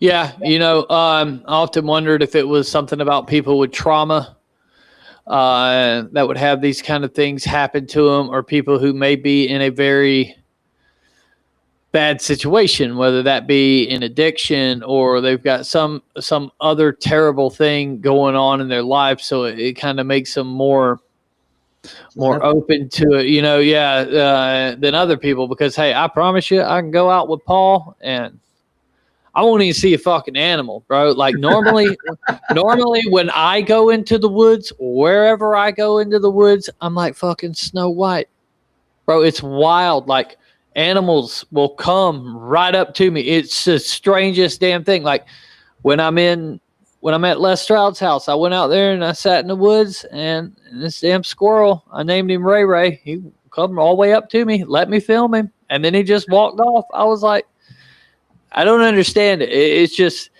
but there's certain people that I go with that every single time we will have activity. And he's attributed, because his mom tells him she's like, he's got a witch bloodline.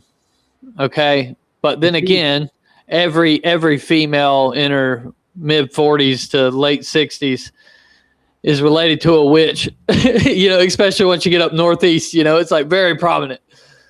If you send him and tell him to get a cleansing, everything will stop, and that's how you know it was an attachment. Right. 100%. I wonder, and I wonder if you have an attachment, if you're in this situation where you're looking for a Bigfoot, would your attachments make lights or, make Bigfoot sounds to kind of feed off of you more, There's a lot of, that's what I said. Mimicry is like that's the poison. You don't know what you're getting into. And you're opening so many doors because you're wanting it so badly. And that's another reason why I stopped going out at night. I'm like, what am I doing? Like, there's snakes out here. There's like, what am I doing? Like, I can't even see half the shit. Like, I'm just setting myself up to even get worse off or hurt or stung by something, whatever it is. I was just at the point where I'm like, I'm just not even going at night anymore. There's no reason. I was getting better evidence during the daytime. So around that dusk time we'd go maybe 5, 6 o'clock and then stay till like dark. And then if we had a clear shot for a thermal on a long stretch or something, 500 yards, we could sit on that and wait for something to cross. But other than that, it was pointless. It was just, yeah. Yeah. So you don't have you ever camped out in this area? Oh yeah. Yeah. We Okay. Like I said, we followed them through the woods for a week straight, never left the woods. We would cross roads and we just kept on going, like, and learning what they were doing. And it got to the point where it was just like, we were fatigued. Like we couldn't keep up, obviously, right? We didn't have enough food. And that was my start of learning about them. So yeah, I've camped, but I feel like it's more paranormal stuff that happens at night. Like things happen that just. I ain't gonna argue that with you, brother. I ain't gonna argue that with you at all. Yeah. So then we're just kind of grinding the same thing over and over. And I was like, man, I'm just trying to change the paradigm here. Like I want to give better evidence. And unless it's a thermal, and even when you get a thermal, you've gone through this. Like you've got one on thermal, and they're still like, "Well, hey." Oh yeah, dude. Hey, no, like I had people say, "Oh, it's fake." I'm like, "Come to the site. I will give you the camera. You tell me how it was done. What did we film? And open book about that." But then nobody wants to take you up on it. No, wrong. Right. But hey, it was cool for Renee from Finding Bigfoot. She looked at me and she goes, "I have no idea what you filmed." And I was like, "Thank you. I'll take that as a win for Bigfoot." But 100%. Yeah. Well, dude, your evidence you shared with us tonight is amazing. I really appreciate it. Are you documenting? Like, are you? Because this, okay, so here's the thing, like the Shane, what's his name? Carpenter, maybe? I don't know. He's in the Ozarks. Yeah, he's a buddy of mine.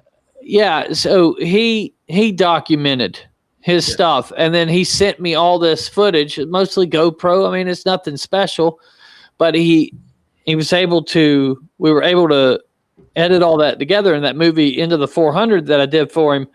Are you doing anything so something like that can be made for you? Because eventually, I mean, I'm no slight at him, but you've got better stuff than he does.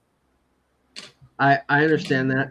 I do have some footage. I do have a lot of things over the years that I've saved and videos and just talking and outings in the woods. And I'd like to put a documentary together and share this to the world, because some of this evidence, when people see it, they're just going to be like, holy shit, like, you can plainly tell kind of what that is, right? And even that video, like, I found the original and that can be downloaded and everything. Like I said, some of the stuff I lost, the audio clips I have on SoundCloud, like if that really got played in there and somebody could hear the whole 5-minute clip with the whole thing. Yeah. I mean, maybe we get together and do something. I'm open for it. Like I have, you start sharing this and talking about things. It's, it's always a plus.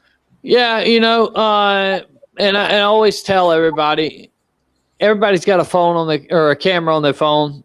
Like when you go out, the next time you go out, that could be it. That could be the time that Bigfoot gets discovered.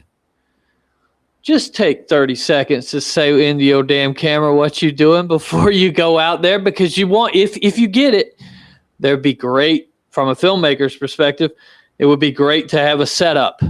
Yeah. Going into that, but I always tell people that, and you should definitely, because this is some good stuff, man. I really like a lot of this, and the people in the chats do too. So do you have a YouTube channel or anywhere somebody can find this stuff? So I used to be Western New York Bigfoot, and I took a lot of them down. I had over 150 videos of outings and everything. But here's the thing, like, I'm a business owner. I'm into real estate. I own the company RYTAC, the Hunt Systems now. We're into that with the GPS tracker and stuff. And it doesn't do me any justice coming out to say, hey, here I am, like, for Bigfooting. Awesome. And, Right. So I'm just kind of like, I'm doing it for myself. I've compiled a lot of evidence over the years. I've got a lot of videos. And maybe a documentary is the thing I need to do. I mean, I shared some, not evidence, I shared some talk in I don't know how many people have watched it, but the Man Beast of Western New York. They can find that on YouTube for free, and that's a good docu there. But none of this evidence was really shared until this last month. Like you even said, I never seen it. I've known you for a long time. I sat on it, and I figured now's the time to come out and share things, and just it's probably better for a documentary, so I can talk about it, so I can show some of the outings, so you can get these clips to people and stuff like that. Yeah, that's cool, man. It really, you have a lot of good stuff here, and it should be compiled somewhere. Because let's say something, God forbid, something happens to you tomorrow. I have dates and times and all that type of stuff. Like all this shit would be lost, bro. Yeah. And that's because I was gonna do I was gonna go down to the Seminole tribe and record all of their Bigfoot stories, right? Nice. And it was hard to meet somebody that was there, right? That could get me in. And I finally met this guy, and he's like, brother, if you would have run into us before COVID, we would have told you. He said, but we had 140 tribal elders die during COVID, and all their oral history went with them. So it's always, getting stuff out and leaving it for future generations, because there may be something in this that we don't see right now that ends up becoming like, once they figure all this shit out, they may be like, right. Oh, you see that right there? That's how they're doing this. And it's something we don't notice right now, but looking back may end up being helpful one day. I mean, hopefully they like the things that I shared. I'm truthful, and I give it the way it is, and I explain the stories and how the encounters happen. Yeah, brother. Well, hey, man, I appreciate you coming on. And, hey, if I'm ever up that way, I would love to go to this site. Yeah, you're more than welcome, brother. That would be amazing. We'd have to do it when it wasn't cold, because I just I can't do that shit. Wait till at least July then. Okay, well, I gotta at least enjoy myself. I can't be sitting there thinking about, holy shit, I'm so cold. It's rough. Yeah, I mean, we're still only we think we're just starting to touch 70s. Good Lord, brother. It was like 96 here today. Yellow flies showed up. I'm like, oh shit. It rained so much the last month and a half. We were like second on the record for this time of year ever. I mean, it just, when I say rain, we'd have 50-degree rain, 60-degree rain, 50-degree. It rained like every other day for a month and a half. It was nuts. Like poured. Damn it, man. We're not used to that up here. Everything's still mud. Well, so we got 2 rains today, but they last about 15, 20 minutes. And there's a saying in Florida, if you don't like the weather, just wait 15 minutes. Yeah. Because it went right back to hot again. And it's like, damn it, man. Now it's all humid and muggy. Yeah. But, brother, I appreciate you coming on, man. And let's stay in touch, man. If you get anything else, just hit me up, brother. Or you just want to chat about it, because this was a good conversation, dude. I really like this. Appreciate you, bro. All right, buddy. You have a good night, man. You too. All right, everybody. And that was Ryan reading. Wow, that was a lot of stuff, guys. I'm going to tell you right now, my favorite has got to be this one. This one was so cool. That one looks scary as shit. I'll be honest with you. You can just imagine you're sitting there chilling out with your friends, and you look up and you see that bad boy staring you in the face. So, yeah, that was wild, but I liked a lot of that, man. We got about 40 minutes left. So, what say y'all? We take a couple of calls. Y'all want to do some calls? I'd love to take some calls right now. That's the coolest part about this Wednesday. We can make sure I'm hooked up here before I turn it on.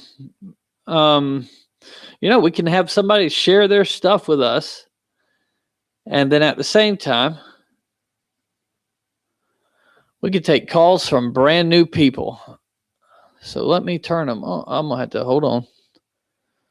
I have to switch my headphones before I do this. I don't want to go through what I went through last time. Y'all remember I was wearing 2 sets of headphones? Looked like some kind of helmet off of Spaceballs.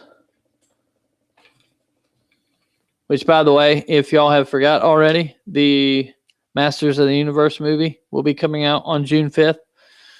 If you are in Tallahassee, you will see me at the Masters of the Universe probably multiple times.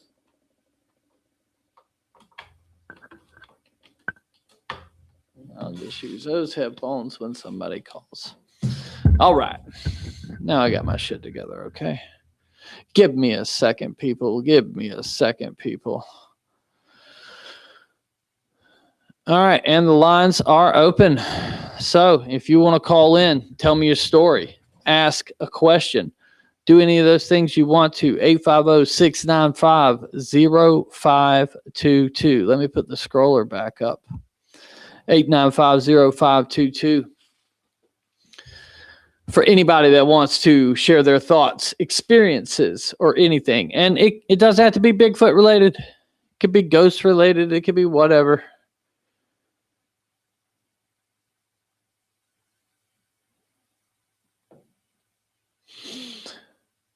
This Friday, if you haven't forgot, my interview with Robert from Cabin in the Woods will drop at 8 o'clock. And then after that, we will go live from the North Florida wilderness in search of Sasquatch. We're going to do it live right here on YouTube. There's cool people. Jared from the Lowdown podcast. Got Jason Monk from Papa Squatch Outfitters. And last but not least, Richie from Banner, Richie B, will be hosting. Okay, we got a call in already. You're on the Bigfoot Underground. Hey, Stacey, this is Brian. How you doing? Hold on, I forgot I got to switch my headphones. Hold on. Okay. Yeah, buddy. How you doing, man? Oh, I'm here, still breathing air. I heard Hey, that. so I've been watching some of the stuff you've been doing. I know you had that. I watched the interview with you and Les sitting down and talking, which was awesome, by the way. That was cool to watch. Two guys with common interests sitting around and talking about that kind of stuff. But I had a question, and I don't know if this is something that you battered around with the other guys you went on the trip with or anything. What would be the plausibility of you guys starting some kind of conference amongst yourself? And I don't know if you've ever talked about that or not on your show. I mean, that would be, at the end of the day, it would come down to money. Right, unfortunately, when you do these, unless you were to do something online for free. I know people are like, oh, why don't they just have these free conferences? It's like, listen, you got to promote it. Which I guess if I didn't want it to be full of people, I wouldn't have to promote it that hard. But then you got to rent a place. People have to fly. People have to have hotels. You know, there's all this stuff that goes into it. So that's the thing with a conference, right? Because you need thousands of dollars to put them together, and then you have to charge people. And right, you know, I would just rather take you bigfooting. Mm-hmm. Me personally, what about? I would just rather take like four people bigfooting and not do a conference. Yeah. That way because like I'm going to that conference next month, but man, that's just like Grifters Anonymous, dude. Like being around some of these other people and they're talking and everybody's sizing everybody up. And it's like, what's this guy's lane? What's he trying to do? What are all their end goals? And then you kind of get in here around these people. And a lot of these people have goals of grandeur. I'm going to be this big TV star or something, you know? Yeah. And there's got to be like an outlet, because I really enjoy watching all you guys. My granddaughter grew up watching Survivor Man when she was little. I mean, that was her favorite TV show when she was like 8, 9. And Cabin in the Woods and your stuff. But when you guys get together and do this stuff, it's like an outlet almost for the rest of us that are not into the fighting and all. You know what I'm talking about. Mm-hmm. It's just a place where you can go and watch some guys chat about an interest that they have without that grandeur you're talking about. It's really refreshing to see a bunch of guys talking like that, and there's not a TV show involved. You know what I'm saying? Right. You know, and sure, we're making a documentary. Like, I'm a filmmaker. Like, you're going to see me stop making Bigfoot films, and it's probably going to start this November. I'll still keep this channel up, but I have no desire to make Bigfoot documentary at the Bigfoot documentary. I just want to make horror films. Like, they don't have jack shit to do with Bigfoot. You know, and I mean, where I see this show going, where I would like this show to be, brother, and I'm gonna be honest with you, is I would really like to do this live, like in front of an audience. Like, I would love to have a sit down with somebody like Les Stroud, or somebody like Fred Roll, or some great encounter. And hell, let's do 2 of them. I'll talk to somebody, you know, for an hour, right? And then that one will end. We'll take an intermission, and then I'll talk to the next person. A live event where then we can pass the mic around to the audience. Unfortunately, those kind of things still, I would have to end up charging, because it's production. You got to have people help you and all that shit, you know. It's not something that you could do for free, but that's where I see it, because then I would really like, there's 195 people listening to this show right now, according to my numbers. I would love for us all to be in a room right now together. Yeah. You know what I'm saying? Yeah. That's where, because I like the connection. I like the part about the conference of the connection. But as for the rest of the conference, man, fuck that, dude. I don't want to buy Bigfoot earrings. I don't. Right. But I mean, what about if you didn't do it in person, but you did it like on your show and you Skype the other guys in? I could always and have an online conference. You could always do that. And that is something we have bounced around, you know, and then, but how do you work it? Are you just bringing people on and letting them give a PowerPoint, giving each person for an hour, or do you want to make it different? Right. So, you know what? I'm doing a Bigfoot interview show, and I wanted mine to be different than all the other Skype, Zoom ones. And so I have, the only thing I can use is like set design in that aspect, like, because I have a cave.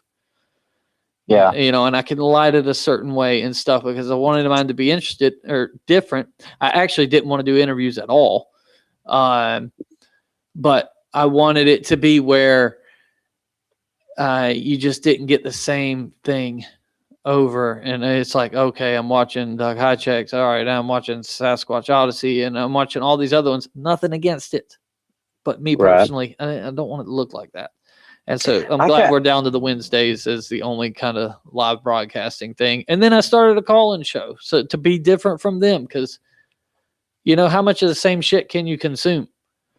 Yeah, and it is a lot different. I don't know of any other call-in shows like this, and I know you've seen the hunger that people have for being able to collectively go to a place where they're safe. Where they're able to discuss what's going on in their life that they can't tell their neighbor, or hell, even their family. But you know what? If you did just a show with those couple guys, Skype it, let it be fluid, let it be natural, and let people, you know, text in or call in and ask questions of the guys, and let it kind of build on its own and just see what happens. I mean, it's not going to hurt anything. I mean, and I understand the logistics of the other route of it, but what if it's like one of the best shows you ever had? Oh, dude, like that Les interview, I wanted I ended up interviewing Les, Robert, and O'Neill all there on that couch. And I was like, fuck, this is such a better way. The problem is people want Bigfoot. They kind of want it. Hey, I'm Stacy. Welcome to Bigfoot Underground. All right, now we're going to talk to Ryan. Ryan, tell us your Bigfoot story. Right? Like, why can't it be we're just talking, bro?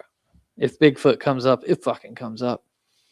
You know what I'm saying? And so I'm going to be, I was having a table built, but I'm not going to use it. I'm going to get a couch and put a couch in the cave and then just kind of have these chill outs. But I want to do it in front of people.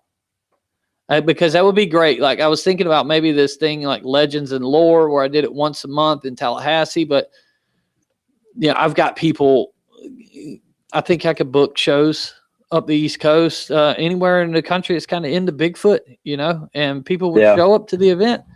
But that's where I want it to go. You know, that's where I want to be on the road with it like that. And just, you know, kind of like a Bigfoot powwow.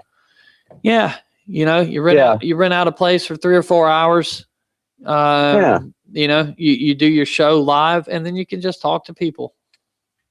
Well, I can text you, but we got a place over here in Panama City that rents out spaces and might be something. I'll text you and let you know what it is. See if it's something you're interested in. But you know it, and you know what? It'd be cool to watch you and Les just jam. Call it Squatch Jam. You know, be on a show, play some music, sit around and BS about Bigfoot for a little bit. That is something else that ain't very well done. Everybody's so scientific with it, and it's like I like to hear the lore. Like you were talking about the Seminoles. There's a lot of tribes out there that have different stories, and you could have a Native American guest come in and talk about while they're still alive. You know, you could Skype somebody from there and, you know, do different stuff, but it doesn't have to be like every weekend. You know, just something every now and then. I think it would be really cool to have a place like this show you've got now where everybody can call in and just tell their story and get stuff off their chest and be able to listen to not just the researchers, because it gets chemical, it gets sterile after a while to watch it. He researches but what else does that researcher do? Was he a doctor before? Was he a physicist, or, you know, the other background stuff on the researchers? And that's why I was saying, you guys get together and see what you think. But I have only seen clips of Les play. That would be freaking awesome to watch you and Les play on camera, and let's hear it and just jam out for a little while and then stop and talk about Bigfoot for a little bit. Just hang out, just a big hangout session with everybody that has a like mind into it. You that know, would be super cool. That's the one thing I don't think anyone filmed, but me and Les jammed out when we were in Canada. He was on the harmonica and I was playing the guitar. I ended up playing like I don't know, probably 8 songs, and singing and stuff. And he joined in on the harp, and I'll tell you, bro, the man can play the harmonica so good. There was a party we were at in Missouri one time, and I played the drums. We played Can't You See, old Southern rock song, and him and this other like legendary bass player was there, and we jammed for that one song in front of like a private party.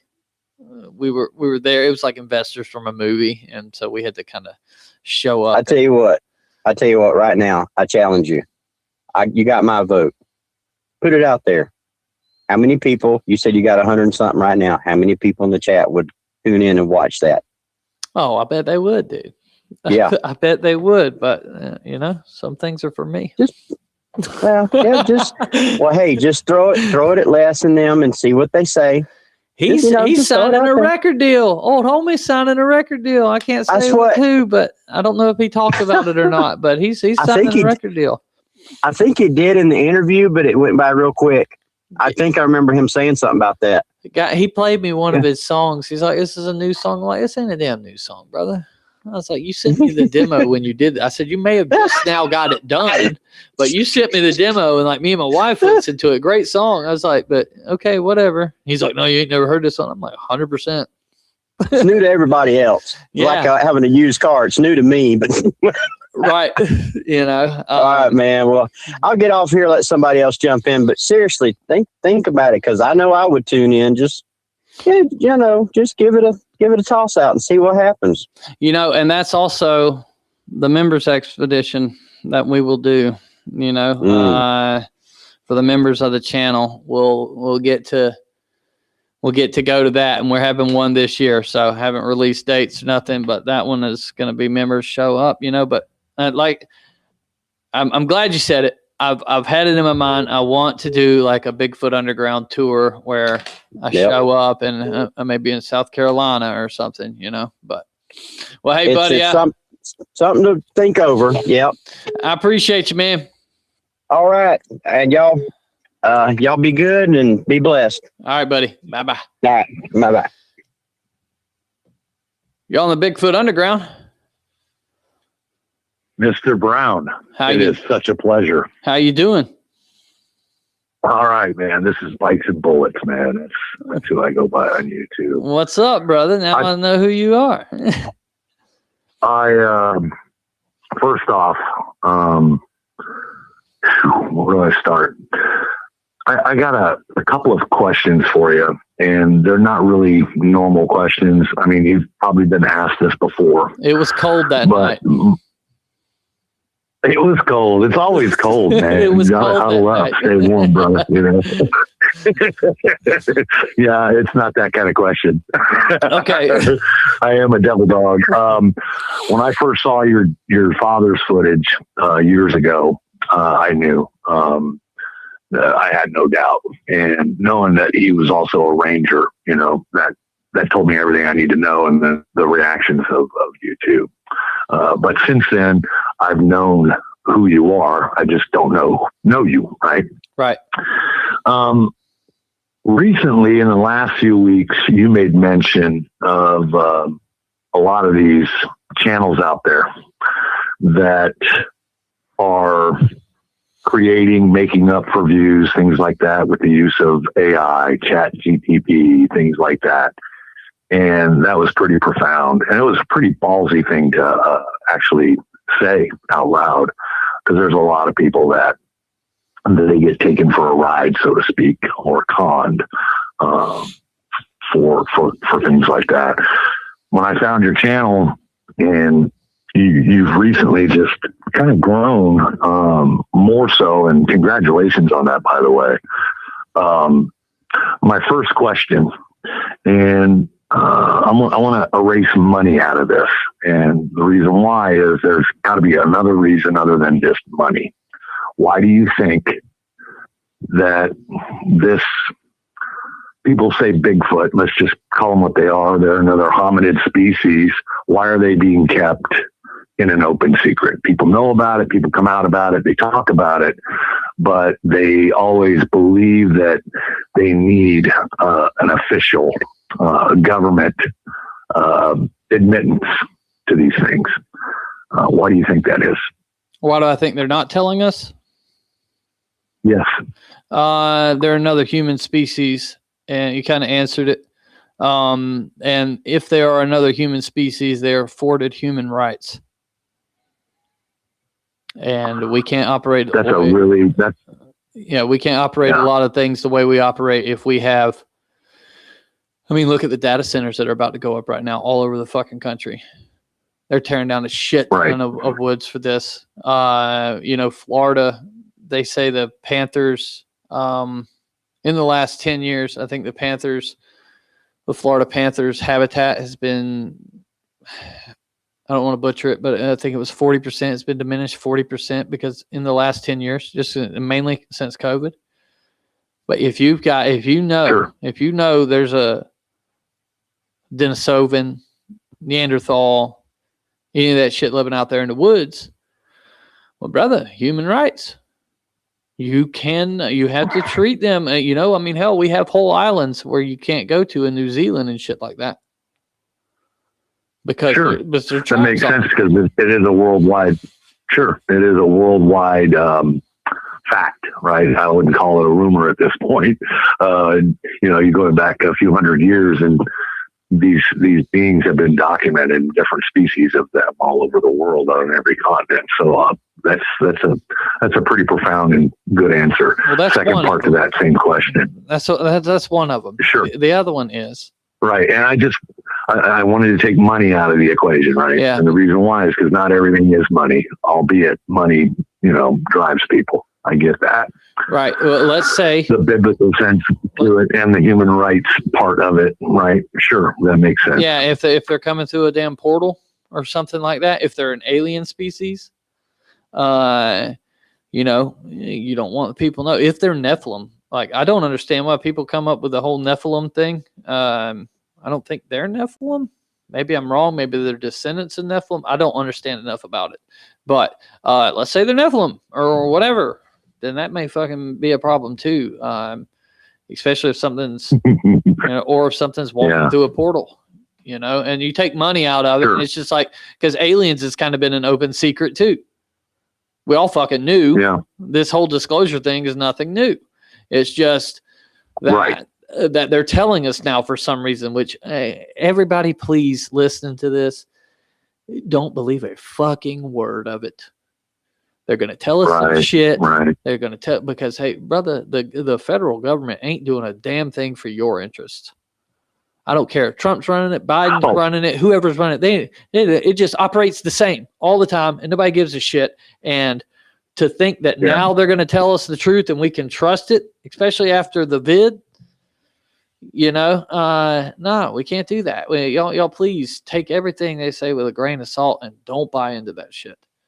Because they're only telling us now for their fucking gain. Yeah. The second part to that first question, do you believe that the government is also aiding in allowing them to flourish within these biospheres that have been designated for the last 15 years? No, I believe the government's actively trying to kill them. Actively trying to. Do you believe that? All over the world? I've had too many people tell me. I've had people. I just got contacted by another person from the military the other day. I've got to do background. And you don't believe that they are, but yeah. And you don't believe those biospheres that have been designated everywhere, for no hunting, fires, and camping in certain hours and things like that has anything to do with this? I think it's because those. It goes into what you think Bigfoot is. I don't know what Bigfoot is. I know when I go out to look for that was going to be my next question. Thanks, man. Go ahead. I'm sorry. Yeah, so you had to check all bases. So if it's an ape, right, or a human, they're keeping people out of those areas so they don't encounter them while they try to kill all of them, right? Now, if it's something else, portal jumping, whatever, maybe keeping us away from it for that. But I do believe that they're wanting to kill all of them. And that may boil I don't down. think they can. I don't think they can either. I think they're having a very hard time of it, but I think they give it a damn good shot every chance they get. And that could end up being about money. Do you ever research anything outside of the United States as far as other countries, other continents, things like that experience these things? I just read, but I don't. Yeah. I don't want to leave the United States. I went to Canada, and I'll be honest with you, it was cool. It was Timu America, bro. I got you. Yeah. Hey, I want to say, you are doing something a little different. The more face-to-face interviews with people, body language. A lot of people out, in the public, they have bullshit meters and they read people and they know when usually somebody's bullshitting them or not. Usually. I mean, there are some good liars out there, but what you're doing is very good, either on camera or face-to-face interviews with people. That's the ticket, man. And opening up your phone for calls like this. Hey, man, I want to say thank you. I appreciate it. Hey, no problem, brother. I'm glad you're enjoying it. I wish, and hopefully one day this podcast gets big enough to where I can all my guests can be sitting across from me, because that's where I want it to go. You know, I eventually want to be sitting on the couch with everybody and just chatting it up. So, but we in the infancy stages of this. However, we're growing kind of quick. So here's the hoping. You know what I mean? I wish you all the success in the world, man, and thank you. And yeah, I'm a avid, you know, I don't want to say follower. You know, you ain't the fucking Messiah or anything like that, brother, but you do. You have experienced some things, and I believe you, and I already know they're real. It's just people need to, you know, shit or get off the pot when it comes to this subject, because there is a reality that's going on around us, right? So, and it's ignored, ridiculed, and there's this psychological need to have daddy tell them that it's real. You know, it's terrible. It's ridiculous. We eat our own. And at the end of the day, none of us know what the fuck we're talking about. We don't know for a fact, right? I mean, we all have these experiences, but we don't know for sure. It could be anything. And so I don't understand why people just can't have the conversations. Like, are you not interested in what these people believe? You know what I'm saying? Like, does it not interest you how they're believing that these things are coming through portals? Let's hear this. Sober, lucid people, man, they're experiencing something. There's got to be a reality. There's just way too many of them out there. They're not all lying. We already know that, right? So, aside from the con artists out there, the bullshitters, and the people tripping on shit or whatever, but there are people that are really experiencing these things. Yes, sir. Well, buddy, I appreciate the call, man. Yep.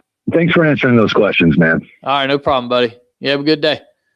All right, take care. Yep. All right, let's on a roll. We've had some good calls tonight. I'm actually forgetting that I'm on the internet. I was sitting there thinking a second ago, why am I in the garage right now? The effects of marijuana on the brain. Years ago, not right now. Years ago. And that's the problem, SoCal Squatcher. SoCal Squatcher says everyone wants to be the only one that's right. It's ego and ego alone driving this subject backwards. You're right there. Everyone does want to be right. But they just need to realize that they can't be right because I'm right and they're wrong. So here we go. Nah, but seriously, everybody, if we could just get along. All right, New York. Let's see who we got here. You are hung up on me. The line is open. 850-695-0522. Somebody just called and hung up. Who would that be? Ha, ha, ha, ha, ha. Oh, well. We got about 18 more minutes, people. And then I'm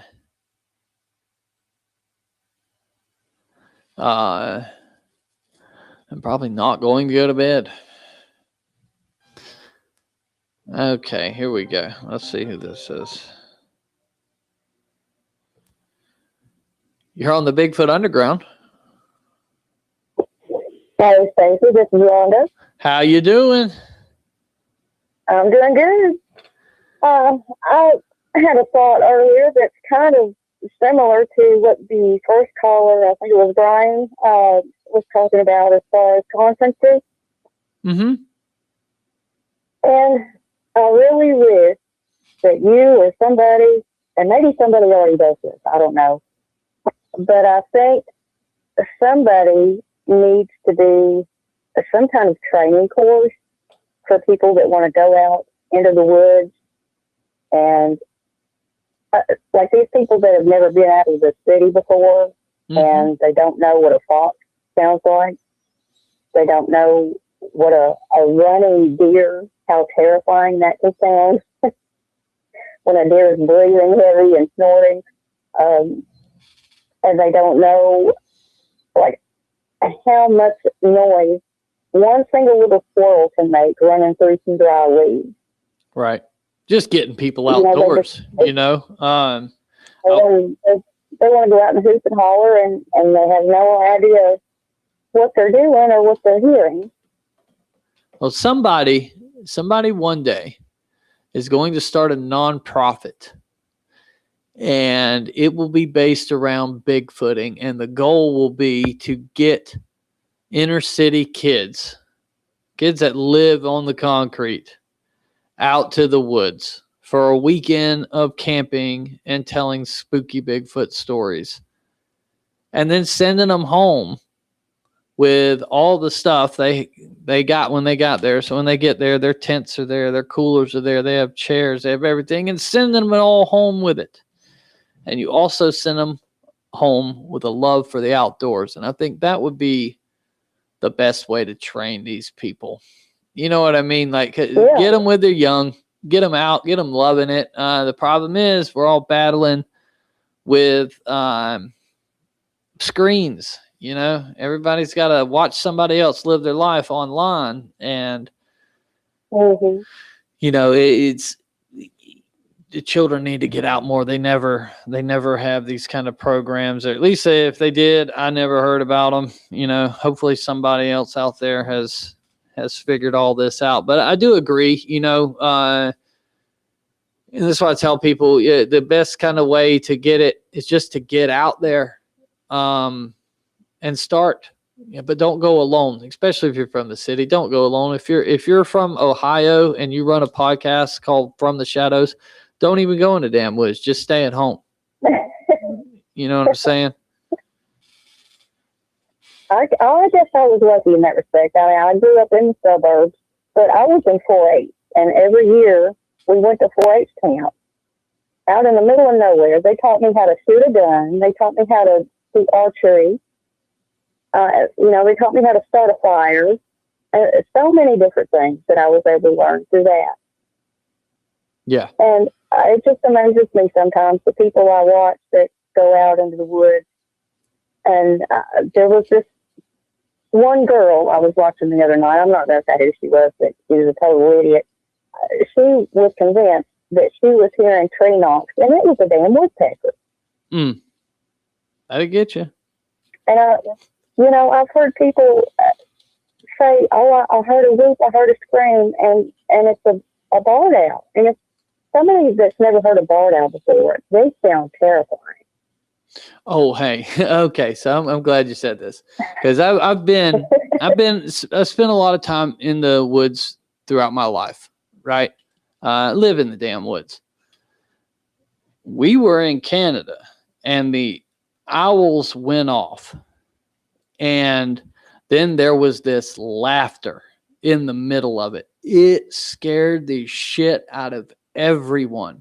It kind of sounded like Joaquin Phoenix from the Joker, just laughing. And we're like, what? I had no idea. And this is like before I went out there and slept off when I out in the woods. I was still sitting up by the fire at this point. And so we just kind of forget about it. And then Les turns the satellite back on, and so he can get on his phone, and he was able to pull up an owl making this same damn sound.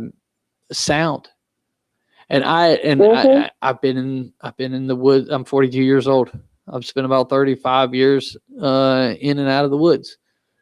You know, I've never heard that. I can go outside and hear owls every single night of the week, but I've never heard them do that sound. So you always learn something new, you know, and but hell, probably Survivor Man would be the best person to do that. Maybe y'all should start a petition. But I think he made a show about it. You're probably right. Well, Rhonda, he would probably be a good one. Oh yeah. Well, Rhonda, I appreciate the call. All righty. And you have a good evening. Oh, and I wanted to tell you, you're very lucky to have that footage that your dad shot and to have those memories with him. I lost my dad in February. So I'm sorry to hear about that. Cherish those. Yeah. Cherish those memories. I lost my dad in 2018, and there ain't a day that goes past. It never gets easier. I know people told me that. They're like, oh, it gets easier. No, it don't. It really don't. It doesn't. So you're so lucky to have had those moments, Brendan, you know. Yeah, I am, and I'm very grateful for that. But in the same breath, I'll never have them again. And that's true. That's the hardest pill to swallow. That sucks. Yeah. Yeah. Well, all right, Miss Rhonda. You too. Bye-bye. Bye. All righty. Let's see here. We got 11 minutes. We got 11 minutes. Should we take a call with 11 minutes left? I'll let you talk until 11 o'clock. But the second it hits 11 o'clock, I'm hanging up on you, bruh. I'm hanging up, bruh. But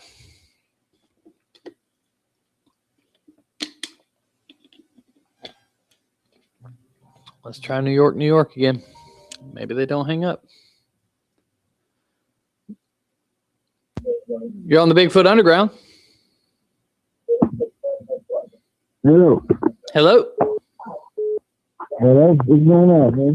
This is Fat, man. I can't hear you. This is Fat from the phone. I can't hear you good, bud. Try to call. Hello, can you hear me now? Say it again.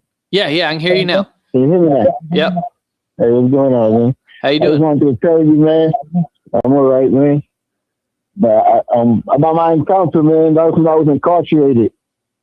You was incarcerated? Excuse me? What'd you say? I was incarcerated. Yeah. And it was in a program. I was in a shock program. This was in 1994. Well, 95, really. It was like April. So what happened was that it was a shock program. It was like military, basically. They bust our ass. We get 6 months. They let us out, and I was in the woods. They gave us I was like a squad leader. They had 4 squads, right? Mm-hmm. And they made us. Well, they told me go. We was going out for work camp, right? Yeah. We would work in the camp, and we'll go through a backwoods, and we was doing like a Boy Scout logging or something, you know, where they had a lot of cabins and stuff like that. So somebody kept breaking the doors and stuff like that. Right. So they was cutting trees off, like into 5-piece sections of trees, and we have to carry them, like we have to go into a boggy side, and I don't know, and we have to carry them off down the hill. They were slaving us, basically. Anyhow, make a long story short, they used to send us to throw away the food in this part of the woods.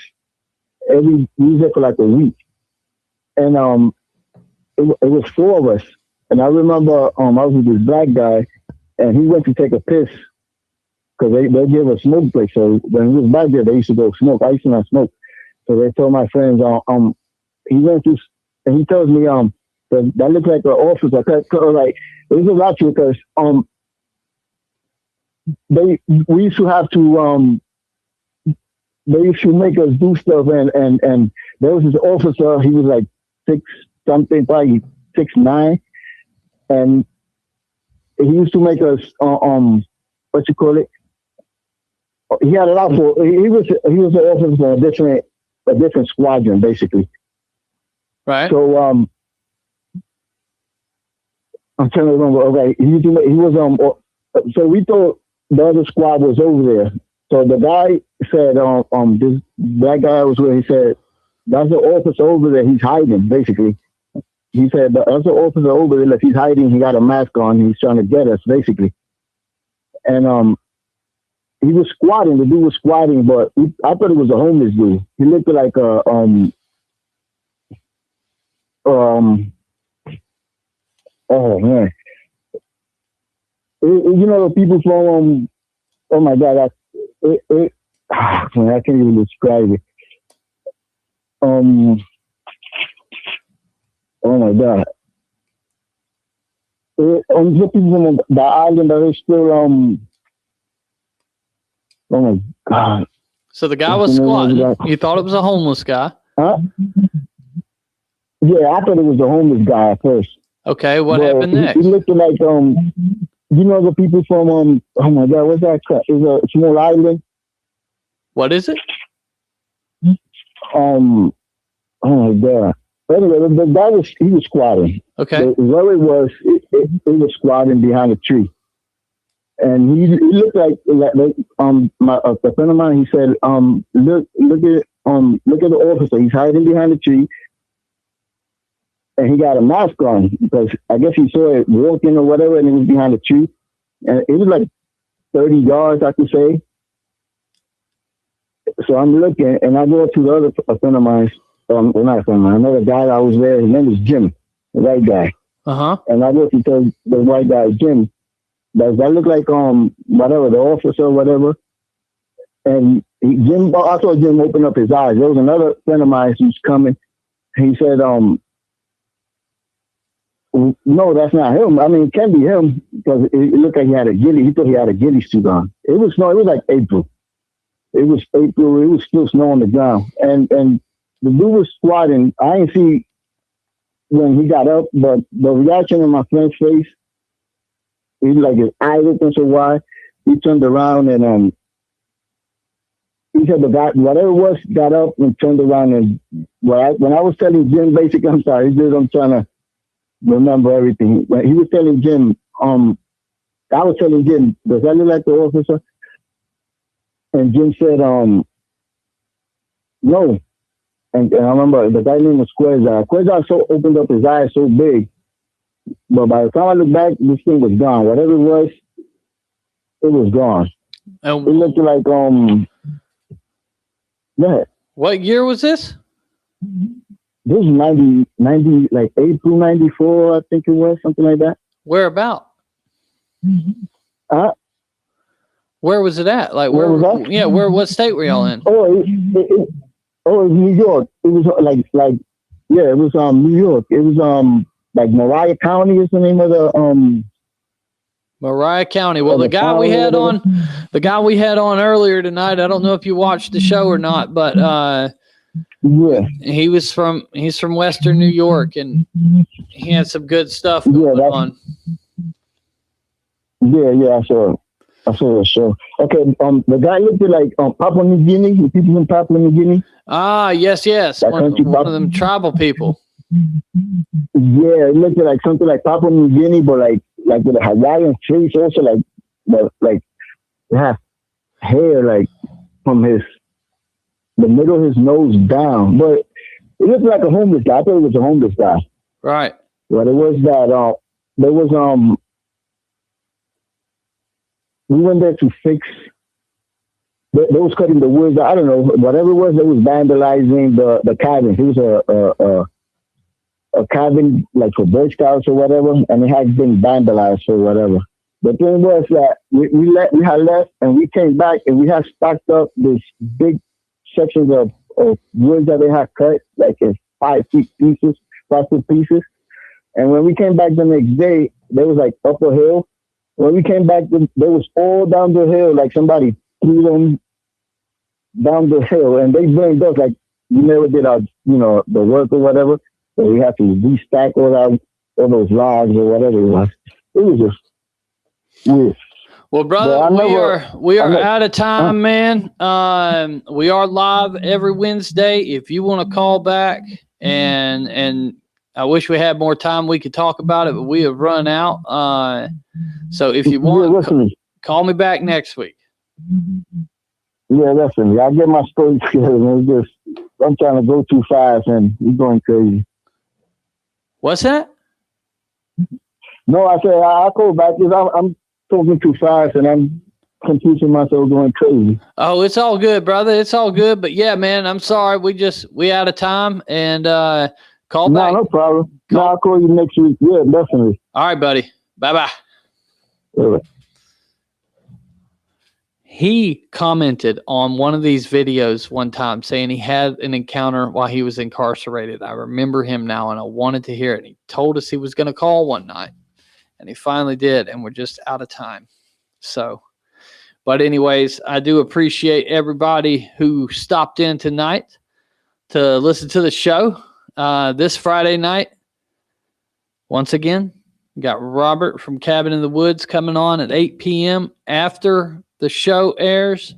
We're going to be live for about 3 hours out in the woods looking for Bigfoot with Jared from the Lowdown Podcast, Jason from Papa Squatch Outfitters, and Richie B from Banta with Richie B, where he finds the car keys. Why do I have all these Yankee friends? I'll never know.